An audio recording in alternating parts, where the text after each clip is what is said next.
ਪਰ ਮੈਨੂੰ ਦੁੱਖ ਨਾਲ ਕਹਿਣਾ ਪੈ ਰਿਹਾ ਕਿ ਸੂਬਾ ਸਰਕਾਰ ਉਹ ਅਨਾਜ ਵੰਡਣ ਵਿੱਚ ਜਿਹੜੀ ਆ ਫੇਲ ਹੋਈ ਆ। ਜੇਲ੍ਹ ਦੇ ਅੰਦਰੋਂ ਉਹਨਾਂ ਨੌਜਵਾਨਾਂ ਨੇ ਹੱਥਾਂ ਵਿੱਚ ਮੋਬਾਈਲ ਫੜ ਕੇ ਕਿਹਾ ਕਿ ਸਾਨੂੰ ਜੇਲ੍ਹ ਅਧਿਕਾਰੀ ਕਹਿੰਦੇ ਆ ਤੁਸੀਂ ਇਹ ਮੋਬਾਈਲ ਸਾਡੇ ਕੋਲੋਂ ਖਰੀਦੋ 20-20 ਹਜ਼ਾਰ ਦੇ ਵਿੱਚ। ਇੱਕ ਬੰਦੇ ਨੇ ਗੱਲ ਪਾਤੀ ਕਿ ਬੰਦੇ ਨੇ ਪੁੱਛਿਆ ਵੀ ਤੂੰ ਘਰੋਂ ਕਿਉਂ ਚੱਲਿਆ ਬਈ, ਲਾਕਡਾਊਨ ਆ। ਕਹਿੰਦਾ ਜੀ ਮੈਂ ਠੇਕੇ ਚੱਲਿਆ। ਕਹਿੰਦਾ ਫਿਰ ਜਾ। 40,000 ਕਰੋੜ ਰੁਪਈਆ ਪਿਛਲੀ ਸਰਕਾਰ ਦੇ ਵਿੱਚ ਪੰਜਾਬ ਨੂੰ ਸੜਕਾਂ ਵਾਸਤੇ, ਪੁਲਾਂ ਵਾਸਤੇ ਉਹ ਆਇਆ, ਜਿਹੜਾ ਪੰਜਾਬ ਦੇ ਕਿਸਾਨ ਦੇ ਹਿੱਤਾਂ ਨਾਲ ਸਾਡੀ ਪਾਰਟੀ ਨੇ ਕਦੇ ਸਮਝੌਤਾ ਨਹੀਂ ਕੀਤਾ। ਉਹ ਦੇਖੋ ਇਹ ਗੱਲਾਂ ਕਹਿਣੀਆਂ ਜਾਖੜ ਤਾਂ ਨਾ ਕਈ ਵਾਰੀ ਬਹੁਤੀਆਂ ਉੱਚੀਆਂ ਗੱਲਾਂ ਕਰ ਜਾਂਦਾ। ਸ਼ਰਾਬ ਜਿਹੜੀ ਆ ਪੰਜਾਬ 'ਚ ਘਰ ਘਰ ਸ਼ਰਾਬ ਵਿਕ ਰਹੀ। ਅਨਾਜ ਵੰਡਣ ਵੇਲੇ ਵੀ ਘਰ ਗਿਣੇ ਗਏ ਆ ਕਾਂਗਰਸੀਆਂ ਦੇ, ਉਹਨਾਂ ਦੇ ਘਰ ਦੇ ਦਿਓ। ਆਹ ਅਕਾਲੀਆਂ ਦਾ ਇਹਨੂੰ ਨਹੀਂ ਦੇਣਾ। 2 ਸਾਲ ਕਿਸੇ ਪੰਚਾਇਤ ਨੂੰ ਕੰਮ ਨਹੀਂ ਕਰਨ ਦਿੱਤਾ। ਪੈਸੇ ਸਾਡੇ ਦਿੱਤੇ ਵੀ ਕੋਲ ਪਏ ਰਹੇ। ਮੈਂ 7 ਮਹੀਨੇ ਜੇਲ੍ਹ ਕੱਟੀ ਆ। ਮੈਂ ਨਹੀਂ ਬੇਲ ਬੂਲ ਨੂੰ ਪੁੱਛਿਆ, ਮੈਂ ਕਿਹਾ ਕਰ ਲਓ ਜਿੰਨੀ ਕਰਨੀ ਆ। ਮੁਖੀ ਨੇ ਬਾਦਲ ਸਾਹਿਬ ਨੇ ਬਰੀ ਹੋਣ ਤੋਂ ਬਾਅਦ ਕੈਪਟਨ ਨੂੰ ਕਹਿ ਦਿੱਤਾ, ਕੈਪਟਨ ਸਾਹਿਬ ਮੈਂ ਤੁਹਾਡੇ 'ਤੇ ਕੋਈ ਕਾਰਵਾਈ ਨਹੀਂ ਕਰਨੀ। ਕਾਂਗਰਸ ਪਾਰਟੀ ਜਿਹੜੀ ਆ ਉਹ ਸੱਤਾ ਮੰਨਣ ਵਾਸਤੇ ਪਾਵਰ 'ਚ ਆਉਂਦੀ ਆ। ਸ਼੍ਰੋਮਣੀ ਅਕਾਲੀ ਦਲ ਜਿਹੜਾ ਆ ਉਹ ਲੋਕਾਂ ਦੇ ਕੰਮ ਕਰਨ ਵਾਸਤੇ ਪਾਵਰ ਵਿੱਚ ਆਉਂਦਾ। ਜਦ ਤੱਕ ਕੈਪਟਨ ਦੀ ਸਰਕਾਰ ਬਣੀ ਆ 47 ਵਾਰੀ ਬੇਅਦਬੀ ਹੋਈ ਆ ਪੰਜਾਬ ਦੇ ਅੰਦਰ। ਅੱਜ ਕੇਜਰੀਵਾਲ ਜਿਹੜਾ ਆ ਹੁਣ ਦੀ ਇਲੈਕਸ਼ਨ ਦੇ ਵਿੱਚ ਕਹਿੰਦਾ ਜੀ ਮੈਂ ਤਾਂ ਹਿੰਦੂ ਆ। ਹਨੂੰਮਾਨ ਚਾਲੀਸਾ ਪੜ੍ਹ ਕੇ ਪਹਿਲਾਂ ਨਿਕਲਦਾ ਸੀ ਘਰੋਂ। ਚਾਹੇ ਸੈਂਟਰ ਦੀ ਸਰਕਾਰ ਆ ਚਾਹੇ ਸੂਬੇ ਦੀ ਸਰਕਾਰ ਵਾ, ਉਹ ਲੋਕਾਂ ਨੂੰ ਇਸ ਮੌਕੇ 'ਤੇ ਰਾਹਤ ਦੇਣ ਵਿੱਚ ਉਹ ਕਾਮਯਾਬ ਨਹੀਂ ਹੋ ਸਕੀ।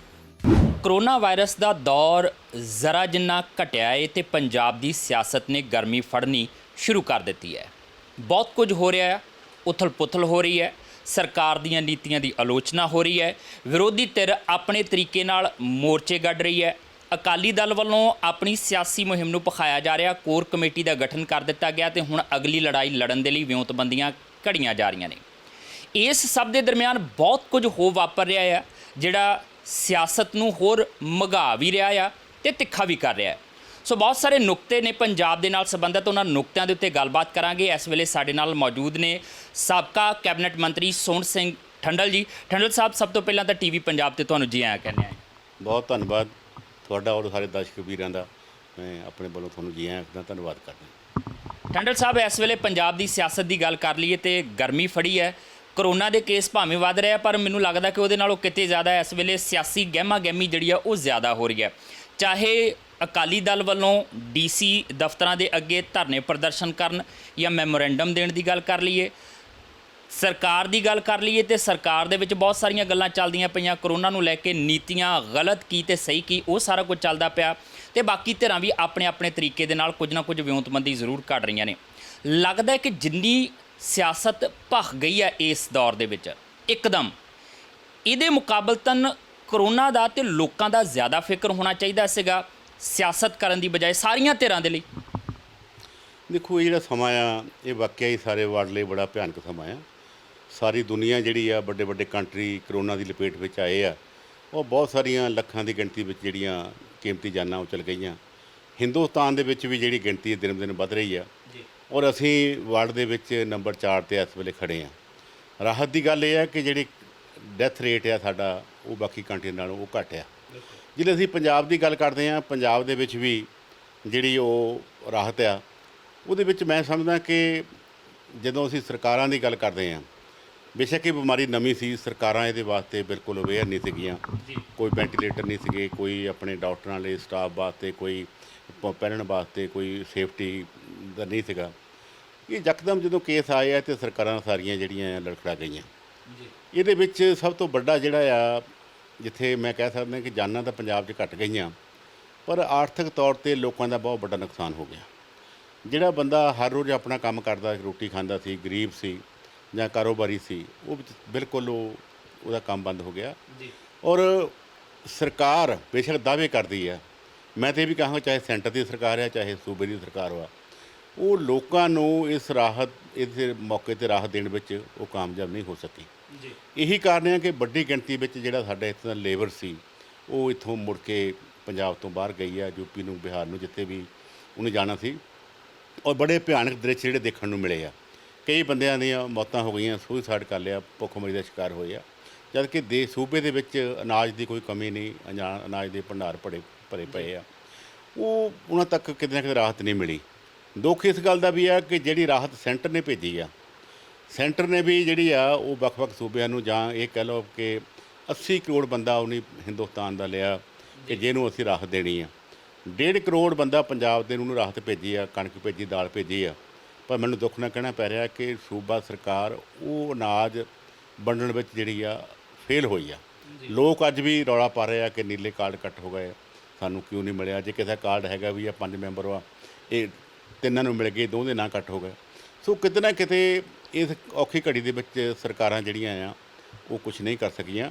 ਹਾਲਾਂਕਿ ਅਸੀਂ ਸਾਰੇ ਜਿੰਨੀਆਂ ਵੀ ਆਪੋਜੀਸ਼ਨ ਪਾਰਟੀਆਂ ਆ, ਅਸੀਂ ਇਸ ਘੜੀ ਦੇ ਵਿੱਚ ਇਸ ਮਹਾਮਾਰੀ ਨਾਲ ਲੜਨ ਵਾਸਤੇ ਪੂਰਾ ਸਰਕਾਰਾਂ ਦੇ ਨਾਲ ਆ, ਪੂਰਾ ਸਾਥ ਦਿੰਦੇ ਆ ਔਰ ਲੋਕਾਂ ਨੂੰ ਅਵੇਅਰ ਵੀ ਕਰਦੇ ਆ। ਆਪ ਵੀ ਸਾਰੇ ਅਸੀਂ ਜਿਹੜੇ ਆਪਣੇ ਜੋ ਫੰਕਸ਼ਨ ਹੁੰਦੇ ਆ ਉਹਨਾਂ ਨੂੰ ਪੋਸਟਪੋਨ ਵੀ ਕੀਤਾ। ਲੋਕਾਂ ਵਿੱਚ ਜਿੱਥੇ ਕਿਤੇ ਵੀ ਸਾਡੀ ਪਾਰਟੀ ਵੱਲੋਂ, ਸ਼੍ਰੋਮਣੀ ਅਕਾਲੀ ਦਲ ਵੱਲੋਂ, ਸਪੈਸ਼ਲੀ ਗੁਰਦੁਆਰਾ ਪ੍ਰਬੰਧਕ ਕਮੇਟੀ ਵੱਲੋਂ, ਜਾਂ ਸਾਡੀਆਂ ਜਿਹੜੀਆਂ ਜਥੇਬੰਦੀਆਂ ਆ ਜਾਂ ਸਾਡੇ ਪਾਰਟੀਆਂ ਦੇ ਵਰਕਰ ਸੀ, ਪਿੰਡਾਂ ਵਿੱਚ ਘਰ ਘਰ ਜਾ ਕੇ ਲੋਕਾਂ ਨੂੰ ਰਾਹਤ ਜਿਹੜੀ ਆ ਉਹ ਜਿੱਥੇ ਅਨਾਜ ਦੀ ਲੋੜਾਂ ਸੀਗੀਆਂ ਉਹਦੇ ਵਾਸਤੇ ਕੰਮ ਕੀਤਾ। ਸੋ ਅੱਜ ਵੀ ਕਰ ਰਹੇ ਹਾਂ, ਉਹਦੇ ਵਾਸਤੇ ਨਾਲ ਖੜੇ ਹਾਂ। ਪਰ ਮੈਂ ਫਿਰ ਮੁੜ ਕੇ ਇਹੀ ਗੱਲ ਕਹਾਂਗਾ ਕਿ ਸਿਆਸਤ ਦੇ ਵਿੱਚ ਜਿਹੜੀ ਤੁਸੀਂ ਜ਼ਿਕਰ ਕਰ ਰਹੇ ਆ ਕਿ ਸਿਆਸਤ ਵਿੱਚ ਜਿਹੜੀ ਗਰਮੀ ਆਈ ਆ, ਉਹ ਗਰਮੀ ਕਿਤੇ ਨਾ ਕਿਤੇ ਤਾਂ ਜਿਹੜੇ ਆ ਕਿਉਂਕਿ ਸਰਕਾਰ ਘਿਰਦੀ ਜਾਂਦੀ ਆ। ਇਸ ਜਿਹੜਾ ਜਿਹੜੀ ਮੈਂ ਗੱਲ ਕੀਤੀ ਆ ਕਿ ਸਰਕਾਰ ਫੇਲ ਹੋਈ ਹੈ, ਇੱਕ ਤਾਂ ਉਹਦੇ ਵਿੱਚ ਘਿਰਦੀ ਜਾਂਦੀ ਆ। ਦੂਜੀ ਇਹ ਹੈ ਕਿ ਇਸ ਸਮੇਂ ਦੇ ਵਿੱਚ ਸਰਕਾਰ ਦੇ ਕੁਝ ਅੰਦਰ ਖਾਤੇ ਜਿਹੜੇ ਵੱਡੇ ਅਹੁਦਿਆਂ 'ਤੇ ਬੈਠੇ ਲੋਕ ਆ, ਉਹਨਾਂ ਨੂੰ ਹਫੜਾ ਦਫੜੀ ਪੈ ਗਈ ਪੈਸੇ ਇਕੱਠੇ ਕਰਨ ਦੀ।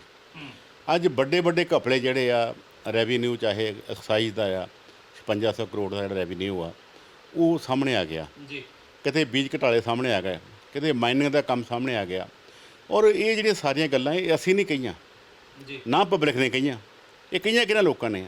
ਜਿਹੜੇ ਲੋਕ ਸਰਕਾਰ ਦੇ ਵਿੱਚ ਆ, ਸਰਕਾਰ ਦਾ ਫਾਈਨੈਂਸ ਮਿਨਿਸਟਰ ਜਿਹੜਾ ਆ ਉਹ ਇਸ ਕਰਕੇ ਉੱਠ ਕੇ ਬਾਹਰ ਚੱਲ ਜਾਵੇ ਕਿ ਜਿਹੜਾ ਚੀਫ ਸੈਕਟਰੀ ਆ ਮੈਂ ਇਹਨਾਂ ਗੱਲ ਨਹੀਂ ਕਰ ਸਕਦਾ ਕਿਉਂਕਿ ਇਹਨੇ ਐਡਾ ਕਪੜਾ ਕਰ ਲਿਆ। ਉਹ ਤੁਹਾਡੇ ਸਾਹਮਣੇ ਕਿ ਉਹ ਤੋਂ ਬਾਅਦ ਹਾਲੇ ਉਹ ਲੋਕ ਪੂਰਾ ਨਹੀਂ ਸੀ ਹੋਇਆ, ਇੱਥੇ ਬੀਜ ਘਟਾਲੇ ਦਾ ਵੱਡਾ ਕਪੜਾ ਸਾਹਮਣੇ ਆ ਗਿਆ। ਜਿਹੜਾ ਬੀਜ ਹਾਲੇ ਯੂਨੀਵਰਸਿਟੀ ਨੇ ਉਹਦਾ ਸਿਰਫ ਫਾਊਂਡਰ ਤਿਆਰ ਕੀਤਾ, ਕਿਉਂਕਿ ਫਾਊਂਡਰ ਦਾ ਮਤਲਬ ਇਹ ਆ ਕਿ ਉਹਨਾਂ ਨੇ ਵੀ ਇੱਕ ਨਵੀਂ ਕਿਸਮ ਜਿਹੜੀ ਆ ਉਹ ਤਿਆਰ ਕਰ ਲਈ। ਉਹ ਕਿਸਾਨਾਂ ਨੂੰ ਦੇਣਾ ਹੁੰਦਾ, ਕਿਸੇ ਨੂੰ 5 ਕਿਲੋ, ਕਿਸੇ ਨੂੰ 10 ਕਿਲੋ। ਫਾਰਮਰ ਉਹਨੂੰ ਪੈਦਾ ਕਰਦਾ, ਮੁੜ ਕੇ ਉਹਦਾ ਵੱਡਾ ਬੀਜ ਜਿਹੜਾ ਤਿਆਰ ਕਰਕੇ ਫਿਰ ਲੋਕਾਂ ਨੂੰ ਜਿਹੜਾ ਉਹ ਵੰਡਿਆ ਜਾਂਦਾ। ਅਤੇ ਇਹ ਹਾਲੇ ਫਾਊਂਡਰ ਬੀਜ ਜਿਹੜਾ ਦਿੱਤਾ ਸੀ, ਪਤਾ ਨਹੀਂ ਕਿਦੋਂ ਨਵੀਂ ਕੰਪਨੀ ਆ ਗਈ, ਉਸ ਕੰਪਨੀ ਨੇ ਹਜ਼ਾਰਾਂ ਟਨ ਜਿਹੜਾ ਬੀਜ ਉਹ ਮਾਰਕੀਟ ਵਿੱਚ ਵੀ ਲੈ ਜਾਂਦਾ। ਔਰ ਯੂਨੀਵਰਸਿਟੀ ਦੇ ਸਾਹਮਣੇ ਜਿਹੜੀ ਵੱਡੀ ਇੱਕ ਬਰਾੜ ਸੀਡ ਸਟੋਰ ਆ, ਉੱਥੇ ਟਨਾਂ ਟਨ ਉੱਥੇ ਵਿਕ ਗਿਆ, ਸਾਰੇ ਪੰਜਾਬ 'ਚ ਵਿਕ ਗਿਆ, ਹੋਰ ਸਟੇਟਾਂ ਵਿੱਚ ਵਿਕ ਗਿਆ। ਔਰ ਜਿਹੜੀ ਫੈਕਟਰੀ ਜਿੱਥੇ ਉਹ ਕਹਿੰਦੇ ਤਿਆਰ ਕੀਤਾ, ਉਹ ਫੈਕਟਰੀ ਵੀ ਮਤਲਬ ਉਸ ਜਗ੍ਹਾ 'ਤੇ ਆ ਜਿੱਥੋਂ ਦਾ ਮੰਤਰੀ ਪਹਿਲਾਂ ਵਿਵਾਦਾਂ ਵਿੱਚ ਘਿਰਿਆ ਸੀ। ਜਿਹੜੇ ਉਹਦੇ ਚਾਹੇ ਉੱਥੇ ਹਰ ਤਰ੍ਹਾਂ ਦੇ ਚਾਹੇ ਗੈਂਗਸਟਰਾਂ ਨਾਲ ਵਿਵਾਦ ਹੋਣ, ਚਾਹੇ ਜੇਲ੍ਹਾਂ ਦੇ ਮੋਬਾਈਲ ਫੋਨ ਵਾਲੇ ਮਸਲੇ ਹੋਣ, ਉਹ ਘਿਰਿਆ ਸੀਗਾ, ਉਹਦੀ ਫੈਕਟਰੀ ਨਾਲ ਤਾਰਾਂ ਜੁੜ ਗਈਆਂ। ਮਜ਼ੇ ਦੀ ਗੱਲ ਇਹ ਹੈ ਕਿ ਜਿਹੜਾ ਆਫਿਸ ਸੀ, ਕਨਾਲ ਆਫਿਸ ਜਿਹੜਾ ਬਣਾਇਆ ਸੀਗਾ, ਉੱਥੇ ਤਾਂ ਨਾਂ ਦਾ ਆਫਿਸ ਹੀ ਹੈ ਨਹੀਂ। ਅਤੇ ਉਹ ਇੱਦਾਂ ਦੇ ਜਿਹੜੇ ਮਸਲੇ ਆ, ਉਹ ਮਸਲੇ ਜਦੋਂ ਆਉਂਦੇ ਆ ਤਾਂ ਨੈਚੁਰਲੀ ਆ ਕਿ ਸਿਆਸਤ ਜਿਹੜੀ ਆ ਉਹ ਭਖਣੀ ਯਕੀਨੀ ਆ। ਅੱਛਾ, ਇੱਕ ਚੀਜ਼ ਜ਼ਰੂਰ ਹੈ, ਮੈਨੂੰ ਇਸ ਗੱਲ ਦੀ ਸੰਤੁਸ਼ਟੀ ਹੋਈ ਹੈ ਕਿ ਤੁਸੀਂ ਇਹ ਗੱਲ ਕਬੂਲ ਕੀਤੀ ਹੈ ਕਿ ਚਾਹੇ ਕੇਂਦਰ ਦੀ ਸਰਕਾਰ ਹੈ ਅਤੇ ਚਾਹੇ ਸੂਬੇ ਦੀ ਸਰਕਾਰ ਹੈ, ਇਸ ਮੁਸ਼ਕਿਲ ਦੇ ਦੌਰ 'ਚ ਦੋਨੋਂ ਹੀ ਅਸਫਲ ਹੋਈਆਂ ਲੋਕਾਂ ਨੂੰ ਰਾਹਤ ਦੇਣ ਦੇ ਲਈ। ਵਰਨਾ ਆਮ ਤੌਰ 'ਤੇ ਦੇਖਿਆ ਜਾਂਦਾ ਕਿਉਂਕਿ ਕੇਂਦਰ ਦੀ ਸਰਕਾਰ ਤੁਹਾਡੀ ਭਾਈਵਾਲ ਵਾਲੀ ਸਰਕਾਰ ਆ, ਨਹੀਂ ਤਾਂ ਬੰਦਾ ਆਪਣੀ ਸਰਕਾਰ ਨੂੰ ਬਚਾਉਂਦਾ ਆ, ਸਲਾਉਂਦਾ ਆ, ਅਤੇ ਦੂਜੀ ਸਰਕਾਰ ਦੀ ਹਮੇਸ਼ਾ ਆਲੋਚਨਾ ਕਰਦਾ, ਇਹ ਦੇਖਿਆ ਜਾਂਦਾ। ਚੰਗੀ ਗੱਲ ਹੈ ਕਿ ਤੁਸੀਂ ਇਸ ਗੱਲ ਨੂੰ ਕਬੂਲ ਕੀਤਾ ਕਿ ਲੋਕਾਂ ਤੱਕ ਰਾਹਤ ਦੋਨਾਂ ਸਰਕਾਰਾਂ ਨੇ ਉਸ ਤਰੀਕੇ ਨਾਲ ਜਿਹੜੀ ਨਹੀਂ ਪਹੁੰਚਾਈ। ਹੁਣ ਤੁਸੀਂ ਗੱਲ ਛੇੜੀ ਹੈ ਬੀਜ ਘੁਟਾਲੇ ਦੀ, ਇਹ ਸੁਖਜਿੰਦਰ ਸਿੰਘ ਰੰਧਾਵੇ ਹੋਰਾਂ ਦਾ ਜ਼ਿਕਰ ਕਰਦੇ ਆ। ਤੁਸੀਂ ਜੇਲ੍ਹ ਮੰਤਰੀ ਨੇ, ਤੁਸੀਂ ਵੀ ਜੇਲ੍ਹ ਮੰਤਰੀ ਰਹੇ ਹੋ, ਜੇਲ੍ਹਾਂ ਦੇ ਵਿੱਚੋਂ ਫੋਨ ਮਿਲਣ ਦੀ ਤੁਸੀਂ ਗੱਲ ਕੀਤੀ ਆ। ਤੁਹਾਡੇ ਸਮਾਂ ਰਹਿੰਦਿਆਂ ਜਦੋਂ ਤੁਸੀਂ ਜੇਲ੍ਹ ਮਿਨਿਸਟਰ ਹੋਇਆ ਕਰਦੇ ਸੀਗੇ, ਉਦੋਂ ਵੀ ਫੋਨ ਮਿਲਿਆ ਕਰਦੇ ਸੀਗੇ, ਉਦੋਂ ਵੀ ਬਹੁਤ ਕੁਝ ਇੱਦਾਂ ਦਾ ਵਾਪਰਿਆ। ਕੀ ਜੋ ਇਹ ਸਾਰਾ ਕੁਝ ਵਾਪਰਦਾ ਉਹਦੇ ਲਈ ਸਿੱਧੇ ਤੌਰ 'ਤੇ ਜੇਲ੍ਹ ਮੰਤਰੀ ਨੂੰ ਜ਼ਿੰਮੇਵਾਰ ਠਹਿਰਾਇਆ ਜਾ ਸਕਦਾ ਆ? ਜੇ ਬੀਜ ਘੁਟਾਲੇ ਦੀ ਵੀ ਗੱਲ ਕਰ ਲਈਏ ਅਤੇ ਜੇ ਉਸ ਹਲਕੇ 'ਚੋਂ ਨਿਕਲ ਕੇ ਆਉਂਦਾ ਉਹ ਕੇਸ, ਅਤੇ ਤਾਂ ਵੀ ਅਸੀਂ ਜੇਲ੍ਹ ਮੰਤਰੀ ਨੂੰ ਜ਼ਿੰਮੇਵਾਰ ਠਹਿਰਾ ਸਕਦੇ, ਜਾਂ ਸਿਰਫ ਇਹ ਕੋਰੀ ਸਿਆਸਤ ਇਹਨੂੰ ਮੰਨ ਲਿਆ ਜਾਵੇ? ਹਕੀਕਤ ਹੈ ਕਿ ਜੇਲ੍ਹ ਮੰਤਰੀ ਹੀ ਸਾਰੇ ਲਈ ਜ਼ਿੰਮੇਦਾਰ ਹੈ। ਜੇ ਸਬੂਤ ਹੈਗੇ ਤਾਂ ਅਕਾਲੀ ਦਲ ਕਿਉਂ ਨਹੀਂ ਫਿਰ ਉਹ ਕੋਈ ਕਾਨੂੰਨੀ ਲੜਾਈ ਲੜਦਾ ਇਹਦੇ ਲਈ? ਦੇਖੋ, ਦੋ ਗੱਲਾਂ ਆ। ਮੈਂ ਸਮਝਦਾ ਕਿ ਇੱਕ ਸਮਾਂ ਹੁੰਦਾ ਸੀ ਕਿ ਜਦੋਂ ਕੋਈ ਕਿਸੇ ਮਹਿਕਮੇ ਵਿੱਚ ਕੋਈ ਇੱਦਾਂ ਦੀ ਘਟਨਾ ਹੁੰਦੀ ਸੀ ਤਾਂ ਕਈਆਂ ਮਿਨਿਸਟਰਾਂ ਜਿਹੜੇ ਮੰਤਰੀ ਸੀ ਉਹਨਾਂ ਨੇ ਅਸਤੀਫੇ ਵੀ ਦਿੱਤੇ। ਇਹ ਪਰੰਪਰਾ ਪਹਿਲਾਂ ਰਹੀ ਆ ਸੈਂਟਰ 'ਚ ਵੀ ਵਿੱਚ, ਪਰ ਹੁਣ ਹਾਲਾਤ ਜਿਹੜੇ ਉਹ ਹੋਰ ਤਰ੍ਹਾਂ ਆ। ਇਹ ਗੱਲ ਇਹ ਨਹੀਂ ਕਿ ਮੈਂ ਵੀ ਮਿਨਿਸਟਰ ਰਿਹਾ, ਮੇਰੇ ਵੇਲੇ ਵੀ ਜੇਲ੍ਹਾਂ ਦੇ ਵਿੱਚ ਘਟਨਾਵਾਂ ਹੋਈਆਂ, ਪਰ ਜਿਹੜੀ ਅੱਜ ਗੱਲ ਕੀਤੀ ਆ ਉਹ ਇਸ ਕਰਕੇ ਮੈਂ ਕੀਤੀ ਆ ਕਿ ਸਾਡੇ ਜ਼ਿਲ੍ਹਾ ਹੁਸ਼ਿਆਰਪੁਰ ਦੇ ਵਿੱਚ 4-5 ਦਿਨ ਪਹਿਲਾਂ ਇੱਕ ਵੱਡੀ ਵੀਡੀਓ ਵਾਇਰਲ ਹੋਈ ਆ, ਜਿਹਦੇ ਵਿੱਚ ਜੇਲ੍ਹ ਦੇ ਅੰਦਰੋਂ ਉਹਨਾਂ ਨੌਜਵਾਨਾਂ ਨੇ ਹੱਥਾਂ ਵਿੱਚ ਮੋਬਾਈਲ ਫੜ ਕੇ ਕਿਹਾ ਕਿ ਸਾਨੂੰ ਜੇਲ੍ਹ ਅਧਿਕਾਰੀ ਕਹਿੰਦੇ ਆ ਤੁਸੀਂ ਇਹ ਮੋਬਾਈਲ ਸਾਡੇ ਕੋਲੋਂ ਖਰੀਦੋ 20,000 ਦੇ ਵਿੱਚ। ਸਾਨੂੰ 20,000 ਰੁਪਈਆ ਦਿਓ। ਜੀ ਜੇ ਸਰਕਾਰ ਉਹਦੇ ਅਧਿਕਾਰੀ ਆਪ ਜੇਲ੍ਹਾਂ ਵਿੱਚ ਮੋਬਾਈਲ ਵੰਡਦੇ ਆ, ਉਹ ਕਹਿੰਦੇ 700 ਬੰਦੇ ਨੂੰ ਮੋਬਾਈਲ ਇਹ ਦੇ ਰਹੇ ਆ। ਜੀ ਇਹਦਾ ਮਤਲਬ ਹੈ ਕਿ ਇੱਕ ਇਹ ਡਿਊਟੀ ਤਾਂ ਬਣਦੀ ਆ ਮੋਬਾਈਲ ਫੜਨ ਦੀ, ਬਿਲਕੁਲ ਫਿਰ ਵੀ ਅੰਦਰ ਜਾਂਦੇ ਰਹਿੰਦੇ ਆ। ਅਸੀਂ ਉਸ ਵੇਲੇ ਜਦੋਂ ਮੈਂ ਜੇਲ੍ਹ ਮੰਤਰੀ ਸੀ, ਸਾਨੂੰ ਪਤਾ ਸੀ ਕਿ ਮੋਬਾਈਲਾਂ ਦੀ ਗੱਲ ਕਿਤੇ ਨਾ ਕਿਤੇ ਚੱਲਦੀ ਆ, ਫੜ ਹੁੰਦੇ ਆ। ਅਸੀਂ ਸਿਸਟਮ ਬਦਲਿਆ ਸੀ। ਅਸੀਂ ਜੇਲ੍ਹਾਂ ਦੇ ਵਿੱਚ STD ਵਾਂਗੂ ਟੈਲੀਫੋਨ ਦਿੱਤੇ ਸੀ। ਜੀ ਉਹਦੇ ਵਿੱਚ ਹਰ ਇੱਕ ਬੰਦੇ ਦੇ ਕੋਲੋਂ 2 ਨੰਬਰ ਲਏ ਸੀ ਕਿ ਤੂੰ ਆਪਣੇ ਘਰ ਦਾ, ਇੱਕ ਆਪਣੇ ਵਕੀਲ ਦਾ, ਤੂੰ 2 ਨੰਬਰ ਫੀਡ ਕਰ ਦੇ। ਤੂੰ ਕਿਤੇ ਗੱਲਬਾਤ ਕਰਨੀ ਹੈ, ਤੈਨੂੰ 2 ਮਿੰਟ ਦਾ ਟਾਈਮ ਆ। ਉਹਦਾ ਕਾਰਡ ਬਣਿਆ ਹੁੰਦਾ ਸੀ, ਉਹ ਕਾਰਡ ਜਾ ਕੇ ਲਾਉਂਦਾ ਸੀ ਉਹਦੇ ਉੱਪਰ, ਉਹਦਾ ਮੋਬਾਈਲ ਔਨ ਹੋ ਕੇ 2 ਮਿੰਟ ਆਪਣੀ ਗੱਲ ਕਰ ਲੈਂਦਾ ਸੀ, ਤਾਂ ਕਿ ਇਹਨੂੰ ਮੋਬਾਈਲ ਦੀ ਲੋੜ ਨਾ ਪਵੇ। ਉਹਨੇ ਆਪਣੇ ਘਰ 'ਚ ਗੱਲ ਕਰਨੀ ਆ, ਉਹਨੇ ਆਪਣੇ ਵਕੀਲ ਨਾਲ ਸਲਾਹ ਕਰਨੀ ਆ। ਅਸੀਂ ਉਹ ਸਿਸਟਮ ਲਾਗੂ ਕੀਤਾ ਸੀ। ਉਹ ਸਿਸਟਮ, ਇਹ ਨਵੀਂ ਸਰਕਾਰ ਆਈ, ਇਹ ਸਾਰਾ ਕੰਮ ਬਦਲ ਗਿਆ। ਪਰ ਜਿਹੜੀ ਤੁਸੀਂ ਗੱਲ ਕੀਤੀ ਹੈ ਬੀਜ ਘਟਾਲੇ ਦੀ, ਕਿ ਤੁਸੀਂ ਉਹ ਵੀ ਉਹਨਾਂ ਨਾਲ ਜੋੜਦੇ ਆ, ਉਹ ਇਸ ਕਰਕੇ ਜੋੜਦੇ ਆ ਕਿ ਜਦੋਂ ਉਹ ਘਟਾਲਾ ਸਾਹਮਣੇ ਆਇਆ, ਜਿਹੜੀ ਫੈਕਟਰੀ ਆ, ਉਹ ਫੈਕਟਰੀ ਕਿੱਥੇ ਆ? ਉਹ ਫੈਕਟਰੀ ਜਿਹੜੀ ਆ ਉਹ ਡੇਰਾ ਬਾਬਾ ਨਾਨਕ 'ਚ ਆ। ਉਸ ਜਗ੍ਹਾ 'ਤੇ ਆ ਜਿੱਥੇ ਜਗ੍ਹਾ ਦਾ ਜਿਹੜਾ ਸਾਰਾ ਪਿਛੋਕੜ ਆ, ਉਹ ਉੱਥੋਂ ਦੇ ਮੰਤਰੀ ਨਾਲ ਜੁੜਦਾ। ਔਰ ਦੂਜੀ ਗੱਲ ਇਹ ਹੈ ਕਿ ਉਹ ਬੰਦੇ ਨੂੰ, ਜਿਹੜਾ ਬੰਦੇ ਨੇ ਐਡਾ ਵੱਡਾ ਕੰਮ ਕੀਤਾ, ਉਹ ਬੰਦੇ ਨੂੰ ਬਚਾ ਕੌਣ ਰਿਹਾ? ਉਹ ਮੰਤਰੀ ਬਚਾ ਰਿਹਾ। ਔਰ ਉਹ ਬੰਦਾ ਜਿਹੜਾ ਆ, ਉਹ ਮੀਡੀਆ ਦੇ ਨੂੰ ਇੱਕ ਪਾਸੇ ਉਹ ਬਿਆਨ ਦੇ ਰਿਹਾ, ਮੀਡੀਆ ਸਾਨੂੰ ਮਜ਼ਾਕ ਕੇ ਉਹ ਇਸ ਗਵਰਨਮੈਂਟ ਦੇ ਬੀਜ ਘਟਾਲੇ ਦੇ ਵਿੱਚ ਉਹ ਆ ਰਿਹਾ। ਦੂਜੇ ਪਾਸੇ ਮੰਤਰੀ ਜੀ ਬਿਆਨ ਦੇ ਰਹੇ ਆ, ਮੰਤਰੀ ਜੀ ਸਾਰਾ ਰਿਕਾਰਡ ਪੇਸ਼ ਕਰ ਰਿਹਾ। ਮੰਤਰੀ ਜੀ ਰਿਕਾਰਡ ਕਿੱਥੋਂ ਆ ਗਿਆ? ਫਿਰ ਉਸ ਬੰਦੇ ਨੂੰ ਅਰੈਸਟ ਜਿਹੜੀ ਆ ਉਹ ਨਹੀਂ ਪਾਈ ਜਾ ਰਹੀ ਸੀ। ਇਹ ਸਾਰੀਆਂ ਗੱਲਾਂ ਸਾਬਤ ਕਰਦੀਆਂ ਸੀਆਂ ਕਿ ਇਹਦੇ ਉੱਪਰ ਜਿਹੜਾ ਆ ਉਹ ਸਰਕਾਰ ਦਾ ਹੱਥ ਵਾ। ਸਰਕਾਰ, ਲੋਕਾਂ ਨੇ ਸਿੱਧੀ ਗੱਲ ਕੀਤੀ ਹੈ ਕਿ ਸਰਕਾਰ ਦਾ ਹੱਥ ਨਹੀਂ, ਇਹ ਜਿਹੜਾ ਸੁੱਖੀ ਰੰਧਾਵੇ ਦਾ ਉਹ ਹੱਥ ਆ। ਸਾਡੀ ਪਰਸਨਲੀ ਕਿਸੇ ਬੰਦੇ ਨਾਲ ਗੱਲ ਨਹੀਂ, ਉਸ ਜਗ੍ਹਾ 'ਤੇ ਹੋਰ ਕਿਸੇ ਮੰਤਰੀ ਦਾ ਨਾਂ ਆਵੇ। ਹੁਣ ਉਹਦੇ ਹੀ ਹਲਕੇ ਦੇ ਵਿੱਚ ਮਾਈਨਿੰਗ ਦਾ ਵੱਡਾ ਘਟਾਲਾ ਸਾਹਮਣੇ ਆਇਆ, 25 ਟਿੱਪਰ ਤੇ 4 ਜਿਹੜੀਆਂ ਵੱਡੀਆਂ ਮਸ਼ੀਨਾਂ। ਔਰ ਮੀਡੀਆ ਖੁਦ ਕਿੱਥੇ ਗਿਆ? ਪਿੰਡ ਦੇ ਲੋਕ ਹੈ ਜਿਹਨਾਂ ਨੇ ਕਿਹਾ ਸੀ ਸਾਡਾ ਕੱਲ੍ਹ ਨੂੰ ਜਿਲੇ ਰਾਵੀ ਦੇ ਵਿੱਚ ਪਾਣੀ ਵੱਧ ਆ ਜਾਣਾ, ਸਾਡਾ ਪਿੰਡ ਹਟ ਜਾਣਾ। ਉਹ ਇਸ ਕਰਕੇ ਇਹਨਾਂ ਦੇ ਕੋਈ ਪਰਚਾ ਦਰਜ ਹੋਇਆ ਕਿ ਮੰਤਰੀ ਉਹਨਾਂ ਦੇ ਸਿਰ 'ਤੇ ਆ। ਸੋ ਇਹ ਜਿਹੜੀਆਂ ਗੱਲਾਂ ਜਿਹੜੀਆਂ ਬਾਰ-ਬਾਰ ਜਿਹੜੀਆਂ ਆਉਂਦੀਆਂ ਆ, ਇਹ ਸਰਕਾਰ ਘਿਰ ਗਈ ਸੀ। ਜਦੋਂ ਸਰਕਾਰ ਦੇ ਅੰਦਰੋਂ ਉਹਦੇ ਮੰਤਰੀ MLA ਬਗਾਵਤ ਸ਼ੁਰੂ ਕਰ ਦੇਣ, ਤੇ ਸਰਕਾਰ ਜਿਹੜੀ, ਤੁਸੀਂ, ਮੈਂ ਪਹਿਲੀ ਗੱਲ 'ਤੇ ਫੇਰ ਆਉਣਾ ਕਿ ਇਸੇ ਕਰਕੇ ਸਿਆਸਤ ਗਰਮ ਹੋਈ ਆ। ਹੁਣ ਪ੍ਰਤਾਪ ਸਿੰਘ ਬਾਜਵਾ ਤਾਂ ਸਾਡਾ ਨਹੀਂ, ਤਾਂ ਕਾਂਗਰਸ ਦਾ ਹੈ ਨਾ। ਪ੍ਰਤਾਪ ਸਿੰਘ ਬਾਜਵਾ ਜਿਹੜਾ ਆ, ਉਹ ਪਹਿਲਾਂ ਵੀ ਚਿੱਠੀਆਂ ਲਿਖਦਾ ਸੀ, ਮੀਡੀਆ 'ਚ ਵੀ ਆਉਂਦਾ ਰਿਹਾ।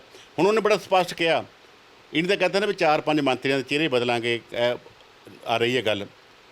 ਉਹ ਕਹਿੰਦਾ ਨਹੀਂ, ਮੰਤਰੀ ਕਾਹਲੇ ਬਦਲਨੇ ਆ, ਮੁੱਖ ਮੰਤਰੀ ਬਦਲਣਾ ਚਾਹੀਦਾ। ਕਿਉਂਕਿ ਜਿਹੜੇ ਮਹਿਕਮੇ ਆ, ਚਾਹੇ ਦੇਖੋ 2 ਮਹਿਕਮੇ ਜਿਹਨਾਂ ਦੇ ਵੱਡੇ ਘਟਾਲੇ ਹੋਏ ਆ। ਰੈਵਨਿਊ ਜਿੱਥੋਂ ਆਉਣਾ ਵੱਡਾ, ਇੱਕ ਤਾਂ ਐਕਸਾਈਜ਼ ਦਾ ਮਹਿਕਮਾ, ਉਹ ਕਿਹਦੇ ਕੋਲ ਆ? ਉਹ ਮੁੱਖ ਮੰਤਰੀ ਕੋਲ ਆ। ਖੇਤੀਬਾੜੀ ਦਾ ਮਹਿਕਮਾ ਜਿਹਦਾ ਬੀਜ ਘਟਾਲਾ ਹੋਇਆ, ਉਹ ਕਿਹਦੇ ਕੋਲ ਆ? ਉਹ ਮੁੱਖ ਮੰਤਰੀ ਕੋਲ ਆ। ਸੋ ਉਹ ਕਹਿੰਦਾ ਭਾਈ ਮੁੱਖ ਮੰਤਰੀ ਬਦਲੋ। ਉੱਦਾਂ ਵੀ 8 ਸਾਲ ਹੋ ਗਏ, ਕੈਰੋਂ ਨੇ ਵੀ 8 ਸਾਲ ਰਾਜ ਕੀਤਾ ਸੀ, ਉਹ ਵੀ 8 ਸਾਲ ਰਿਹਾ ਸੀ, ਤੇਰੇ ਵੀ 8 ਸਾਲ ਪੂਰੇ ਹੋ ਗਏ, ਮੁੱਖ ਮੰਤਰੀ ਬਦਲੋ। ਤਾਂ ਹੁਣ ਸੁਨੀਲ ਜਾਖੜ ਜਿਹੜਾ, ਉਹ ਵੀ ਆਪਣੇ MLA ਨੂੰ ਇਕੱਠੇ ਕੇ ਮੀਟਿੰਗ ਕਰਦਾ ਫਿਰਦਾ। ਸੋ ਸਿਆਸਤ ਗਰਮਾਈ ਆ ਖੁਦ ਕਾਂਗਰਸ ਦੀ ਸਰਕਾਰ ਨੇ। ਉਹ ਇਸ ਕਰਕੇ ਆ ਕਿ ਸਾਡੇ ਦੇ ਉੱਪਰ ਇਲਜ਼ਾਮ ਵੱਡੇ ਵੱਡੇ ਆ ਗਏ। ਉੱਧਰੋਂ ਜਿਹੜਾ ਤੁਹਾਡਾ ਜਿਹੜਾ ਮੀਡੀਆ ਦਾ, ਲੋਕਾਂ ਦਾ ਧਿਆਨ ਡਾਈਵਰਟ ਕਰਨ ਲਈ ਦੂਜਾ ਪਾਸਾ ਗੇਮ ਚੱਲ ਰਹੀ ਆ। ਕਿਤੇ ਪਾਸੇ ਜਿਹੜੇ ਜਾਖੜ ਗੇਮ ਚਲਾ ਰਿਹਾ, ਕਿਤੇ ਪਾਸੇ ਉਹ ਬਾਜਵਾ ਚਲਾ ਰਿਹਾ। ਸੋ ਇਸਾਂ ਹਾਲਾਤਾਂ ਦੇ ਵਿੱਚ ਜਿਹੜਾ ਸ਼੍ਰੋਮਣੀ ਅਕਾਲੀ ਦਲ ਆ, ਅਸੀਂ ਕਿਉਂਕਿ ਅੱਜ ਬੇਸ਼ੱਕ ਅਸੀਂ ਰੂਲਿੰਗ ਸਰਕਾਰ 'ਚ ਨਹੀਂ ਹੈਗੇ, ਪਰ ਸ਼੍ਰੋਮਣੀ ਅਕਾਲੀ ਦਲ ਪੰਜਾਬ ਦੇ ਲਈ ਲੜਿਆ, ਮਰਿਆ, ਕੁਰਬਾਨੀਆਂ ਕੀਤੀਆਂ। ਅਸੀਂ ਪੰਜਾਬ ਨੂੰ ਲੁੱਟ ਹੁੰਦਾ ਨਹੀਂ ਦੇਖ ਸਕਦੇ। ਸਾਡੀ ਪਾਰਟੀ ਦੇ ਇਸੇ ਕਰਕੇ ਅਸੀਂ ਪਹਿਲਾਂ ਵੀ ਮੈਮੋਰੰਡਮ ਦਿੱਤੇ ਆ, ਹੁਣ ਅਸੀਂ ਫੇਰ ਜਿਹੜਾ ਆ ਉਹਦੇ ਲਈ ਧਰਨੇ ਵੀ ਦੇਵਾਂਗੇ, ਮੈਮੋਰੰਡਮ ਦੇਵਾਂਗੇ। ਕਿਉਂਕਿ ਇਹ ਕਰੋਨਾ ਕਰਕੇ ਅਸੀਂ ਵੱਡੇ ਜਲਸੇ ਜਾਂ ਜਿਹੜੇ ਧਰਨੇ ਉਹਨਾਂ ਵਿੱਚ ਹਾਲੇ ਨਹੀਂ ਜਾਂਦੇ। ਪਰ ਇਹਦਾ ਮਤਲਬ ਇਹ ਨਹੀਂ ਕਿ ਅਸੀਂ ਅੱਖਾਂ ਮੀਟ ਕੇ ਦੇਖਦੇ ਰਹੀਏ। ਅਸੀਂ ਹਰ ਲੜਾਈ ਜਿਹੜੀ ਹਰ ਤਰੀਕੇ ਦੀ ਲੜਾਂਗੇ। ਇਕੱਲੇ ਇਹ ਮਸਲੇ ਨਹੀਂ ਹੈ, ਉਦੋਂ ਇਲਾਵਾ ਵੀ ਬੜੇ ਮਸਲੇ ਆ। ਇੱਕ ਇਹੋ ਜਿਹਾ ਪੰਜਾਬ ਵਿੱਚ ਮਸਲਾ ਆਇਆ ਕਿ ਇੱਕ ਲੜਕੀ ਜਿਹੜੀ ਗਰੀਬ ਘਰ ਦੀ, ਉਹਨੇ ਸੁਸਾਈਡ ਕਰ ਲਿਆ। ਕਿਉਂ ਕੀਤਾ? ਕਿ ਅੱਜ ਬੱਚੇ ਜਿਹੜੇ ਆ ਉਹਨਾਂ ਨੂੰ ਆਨਲਾਈਨ ਕੰਮ ਆਉਂਦਾ। ਉਹ ਗਰੀਬ ਘਰ ਦੀ ਲੜਕੀ ਸੀ, ਉਹ ਵਿਚਾਰੀ ਉਡੀਕਦੀ ਸੀ ਮੈਨੂੰ ਕਦੋਂ ਮੋਬਾਈਲ ਆਵੇ ਜਿਹੜਾ ਕੈਪਟਨ ਨੇ ਦੇਣਾ।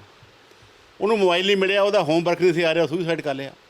ਇੱਦਾਂ ਦੇ ਜੇ ਘਟਨਾਵਾਂ ਮੈਂ ਗਿਣਨ ਲੱਗਾ ਤਾਂ ਮੰਨ ਲਓ ਦਿਲ ਕੰਬਾਊ ਘਟਨਾਵਾਂ ਜਿਹੜੀਆਂ ਆ ਉਹ ਪੰਜਾਬ ਦੇ ਵਿੱਚ ਵਾਪਰ ਰਹੀਆਂ ਲੋਕਾਂ ਦੇ ਨਾਲ। ਸਰਕਾਰ ਦੇ ਕੰਨ 'ਤੇ ਜੂ ਨਹੀਂ ਸਰਕਦਾ। ਔਰ ਸਰਕਾਰ ਨੇ ਜਿੱਡਾ ਕੁਫੜ ਤੋਲ ਕੇ, ਹੁਣ ਤੁਸੀਂ ਦੱਸੋ ਗੁਟਕਾ ਸਾਹਿਬ ਕਿਉਂ ਫੜਿਆ ਸੀ ਕਿ ਮੈਂ ਨਸ਼ਾ 4 ਹਫ਼ਤਿਆਂ ਵਿੱਚ ਖਤਮ ਕਰ ਦੇਣਾ। ਅੱਜ ਗੁਰਦੁਆਰੇ ਬੰਦ ਵਾ, ਮੰਦਿਰ ਬੰਦ ਵਾ, ਮਸਜਿਦਾਂ ਕਹਿੰਦੇ ਬੰਦ, ਸਭ ਕੁਝ ਬੰਦ ਕਰ ਦਿਓ, ਪਰ ਠੇਕੇ ਖੁੱਲ੍ਹੇ ਰੱਖੋ।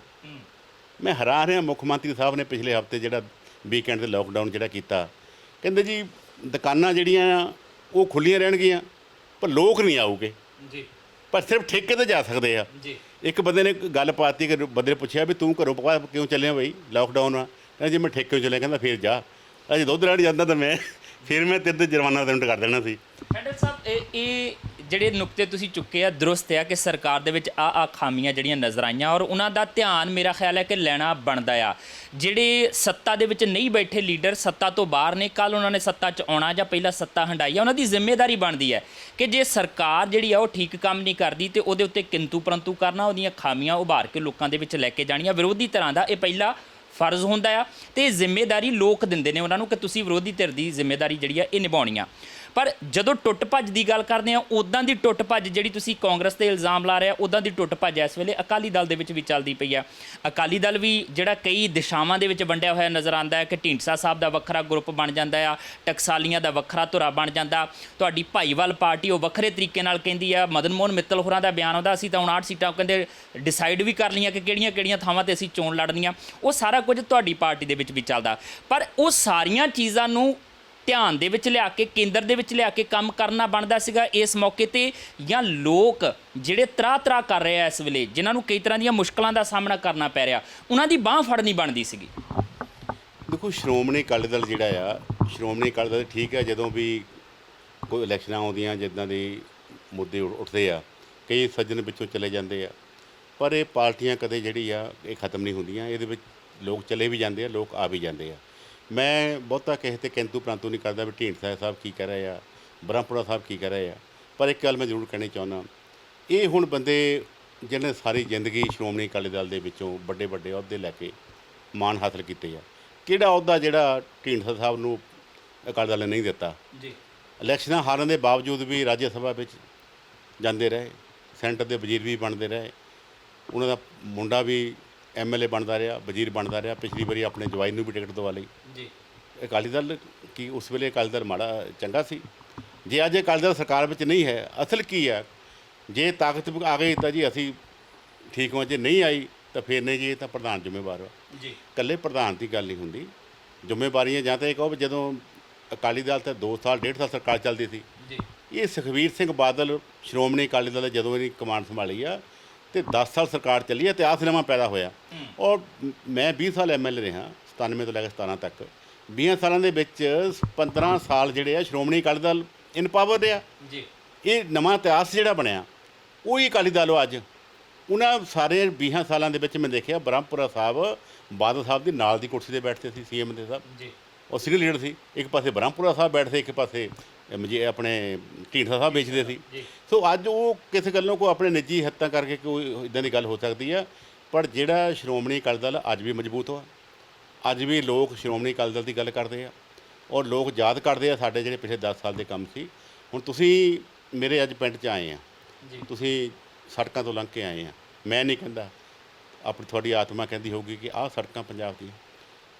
ਸਾਡੇ ਵੇਲੇ 4 ਮਾਰਗੀ ਬਣ ਰਹੀਆਂ, 6 ਮਾਰਗੀ ਬਣ ਰਹੀਆਂ, ਪੁਲ ਬਣ ਰਹੇ ਨੇ, ਏਅਰਪੋਰਟ ਬਣ ਰਹੇ ਨੇ, ਔਰ ਏਡੇ ਵੱਡੇ ਅੱਜ ਵੀ ਜੇ ਪੰਜਾਬ ਦੇ ਵਿੱਚ ਅੱਜ ਵੀ ਜੇ ਐਕਸਪ੍ਰੈਸ ਵੇ ਬਣ ਰਹੇ ਆ, ਵੱਡੇ ਹੋਰ ਸੜਕਾਂ ਬਣ ਰਹੀਆਂ, ਤੇ ਇਸੇ ਕਰਕੇ ਬਣ ਰਹੀਆਂ ਕਿ ਸਾਡੀ ਸਾਂਝ ਜਿਹੜੀ ਆ ਉਹ BJP ਦੇ ਨਾਲ ਵਾ।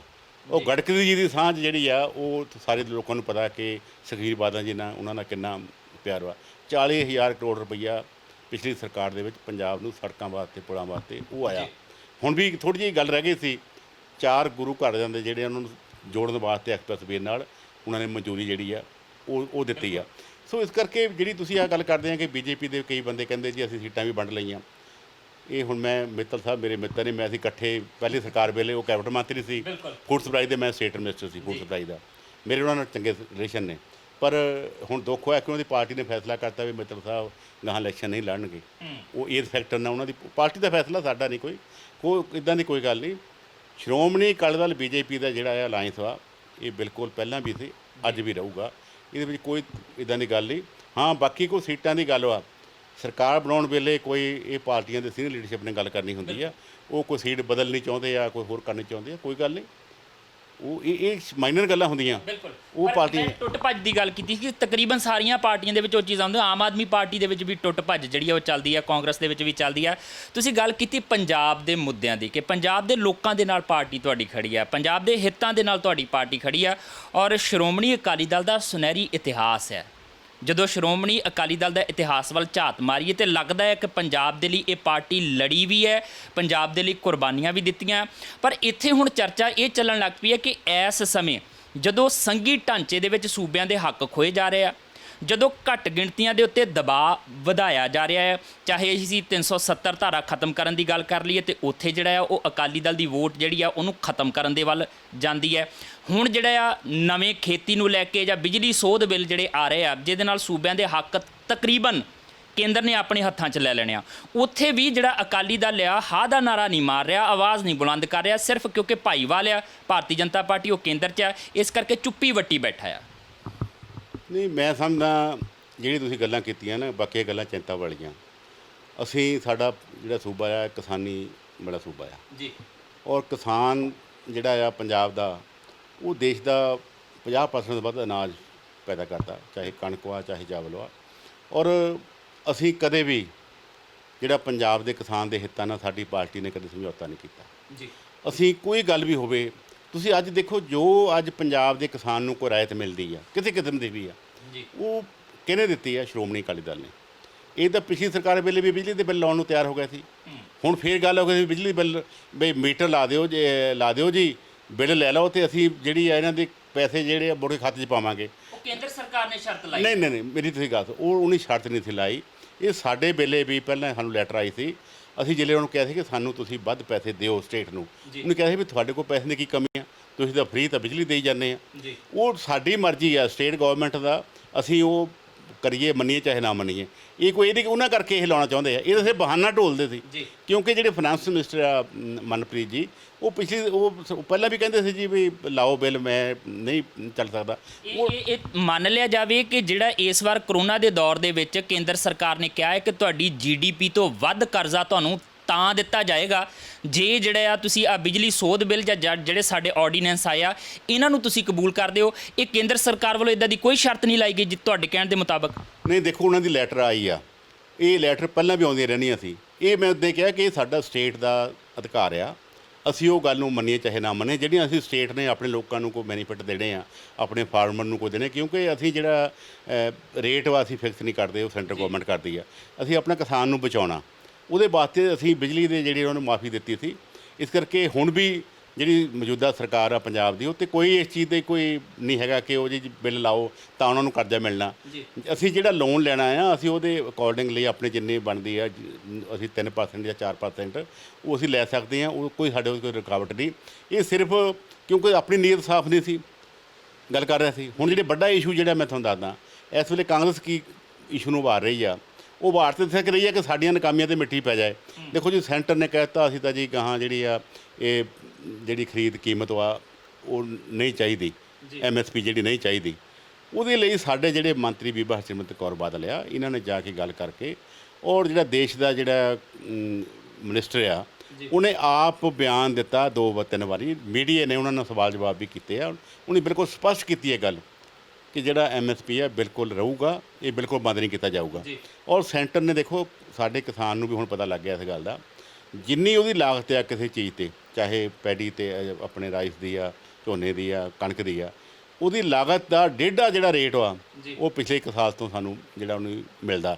ਇੱਕ ਕਮੇਟੀ ਬਣਦੀ ਆ ਜਿਹੜੀ ਇਹ ਨੀਅਤ ਕਰਦੀ ਆ ਕਿ ਝੋਨੇ ਦਾ ਖੇਤ ਦਾ ਹਾੜਾ ਕਿੰਨਾ ਆ, ਉਹਦੀ ਵਹਾਈ 'ਤੇ ਖਰਚਾ ਕਿੰਨਾ ਆ, ਖਾਦ ਕਿੰਨੀ ਆ, ਲੇਬਰ ਕਿੰਨੀ ਆ, ਬੀਜ ਕਿੰਨਾ ਆ, ਉਹ ਜਿੰਨੀ ਲਾਗਤ ਆਉਂਦੀ ਉਹਦਾ ਡੇਢਾ ਕੀਮਤ ਦੇਣ ਵਾਸਤੇ ਉਹ ਵਚਨਬੱਧ ਵਾ। ਇਹ ਸਿਰਫ ਤੇ ਸਿਰਫ ਬੰਦੇ ਜਿਹੜੇ ਆ ਪੰਜਾਬ ਦੇ, ਮੈਂ ਕਿਹਾ ਆਪਣੀ ਨਾਕਾਮੀ ਜਿਹੜੇ ਇਹਨਾਂ ਦੇ ਅੰਦਰਲੀ ਖਾਨਾ ਜੰਗੀ ਸ਼ੁਰੂ ਹੋ ਜਾਊਗਾ ਉਹਨੂੰ ਡਾਈਵਰਟ ਕਰਨ ਲਈ ਇਹ ਮੁੱਦੇ ਕਰ ਰਹੇ ਆ। ਔਰ ਅਸੀਂ ਤਾਂ ਇਸ ਗੱਲ ਦੇ ਨਾਲ ਤੱਕ ਸਾਡੀ ਜਿਹੜੀ ਸ਼੍ਰੋਮਣੀ ਅਕਾਲੀ ਦਲ ਵਾ, ਅਸੀਂ ਹੁਣ ਵੀ ਇਸ ਗੱਲ ਦੇ ਸਾਡੀ ਪਾਰਟੀ ਦਾ ਫੈਸਲਾ ਆ, ਅਸੀਂ MSP ਖਤਮ ਨਹੀਂ ਹੋਣ ਦਿਆਂਗੇ। ਅਸੀਂ ਜਿਹੜਾ ਆੜ੍ਹਤੀਆਂ ਦਾ ਕੰਮ ਆ ਉਹਦੇ ਲਈ ਖੜੇ ਆ, ਕਿਉਂਕਿ ਸਾਡੇ ਕਿੰਨੇ ਆੜ੍ਹਤੀ ਆ ਜਿਹੜੇ ਇਹਨਾਂ ਦਾ ਇਹ ਕਾਰੋਬਾਰ ਆ, ਕਰੋੜਾਂ ਰੁਪਈਆ ਜ਼ਿਮੀਂਦਾਰਾਂ ਦਾ ਆਪਸੀ ਨਾਤਾ ਆ, ਕਿੰਨੀ ਲੇਬਰ ਉੱਥੇ ਕੰਮ ਕਰਦੀ ਆ, ਕਿੰਨੇ ਲੋਕਾਂ ਢੋਆ ਢੁਆਈ ਦਾ ਕੰਮ ਆ, ਉਹ ਸਾਰਾ ਜਿਹੜਾ ਸਾਡੇ ਪੰਜਾਬ ਦੇ ਲੋਕਾਂ ਦੇ ਨਾਲ ਜੁੜਿਆ ਹੋਇਆ ਕੰਮ ਆ, ਸਾਡੀ ਆਰਥਿਕ ਨਾਲ ਜੁੜਿਆ ਕੰਮ ਆ। ਸ਼੍ਰੋਮਣੀ ਅਕਾਲੀ ਦਲ ਉਹਦੇ ਲਈ ਬਿਲਕੁਲ ਖੜਾ। ਜੇ ਸਾਨੂੰ ਜਿਹੜਾ ਮਹਿਕਮੇ ਦਾ ਮਿਨਿਸਟਰ ਆ ਉਹ ਕਹਿ ਦਿੰਦਾ ਨਹੀਂ ਜੀ ਇਹ ਸੈਂਟਰ ਦਾ ਫੈਸਲਾ ਆ, ਅਸੀਂ ਤਾਂ ਨਹੀਂ ਕਰਨਾ, ਤਾਂ ਅਸੀਂ ਮੰਨ ਲਓ ਹੁਣ ਸਾਨੂੰ ਕਹਿੰਦੇ ਜੀ ਬੀਬਾ ਨੂੰ ਵਾਪਸ ਬੁਲਾ ਲਓ। ਬੀਬਾ ਨੂੰ ਮੈਂ ਕਹਿੰਦਾ ਅਸੀਂ ਬੁਲਾ ਲੈਂਦੇ, ਕੈਪਟਨ ਅਮਰਿੰਦਰ ਸਿੰਘ ਤੇ ਪਰ ਅਸਤੀਫਾ ਦੇ ਦੇਵੇ ਜਿਹੜਾ ਐਡੇ ਘਟਾਲਿਆਂ ਦੇ ਵਿੱਚ ਫਸਿਆ ਆ। ਜੇ ਜਾਖੜ ਸਾਡੇ ਕੋਲ ਕਹਿੰਦਾ ਜੀ ਬੀਬਾ ਨੂੰ ਵਾਪਸ ਬੁਲਾਓ, ਅਸੀਂ ਬੁਲਾ ਲੈਂਦੇ ਵਾਪਸ। ਪਹਿਲਾਂ ਤੁਸੀਂ ਸ਼ੁਰੂਆਤ ਤਾਂ ਤੁਸੀਂ ਕਰੋ, ਤੁਸੀਂ ਤੋੜੋ ਆਪਣੀ ਸਰਕਾਰ ਜਿਹੜੀ ਸਾਰੇ ਪਾਸੇ ਘਟਾਲਿਆਂ ਵਿੱਚ ਫਸੀ ਹੋਊਗਾ। ਜਿਹਨੇ ਕੰਮ ਕੋਈ ਧੇਲੇ ਦਾ ਕੰਮ ਨਹੀਂ ਕੀਤਾ।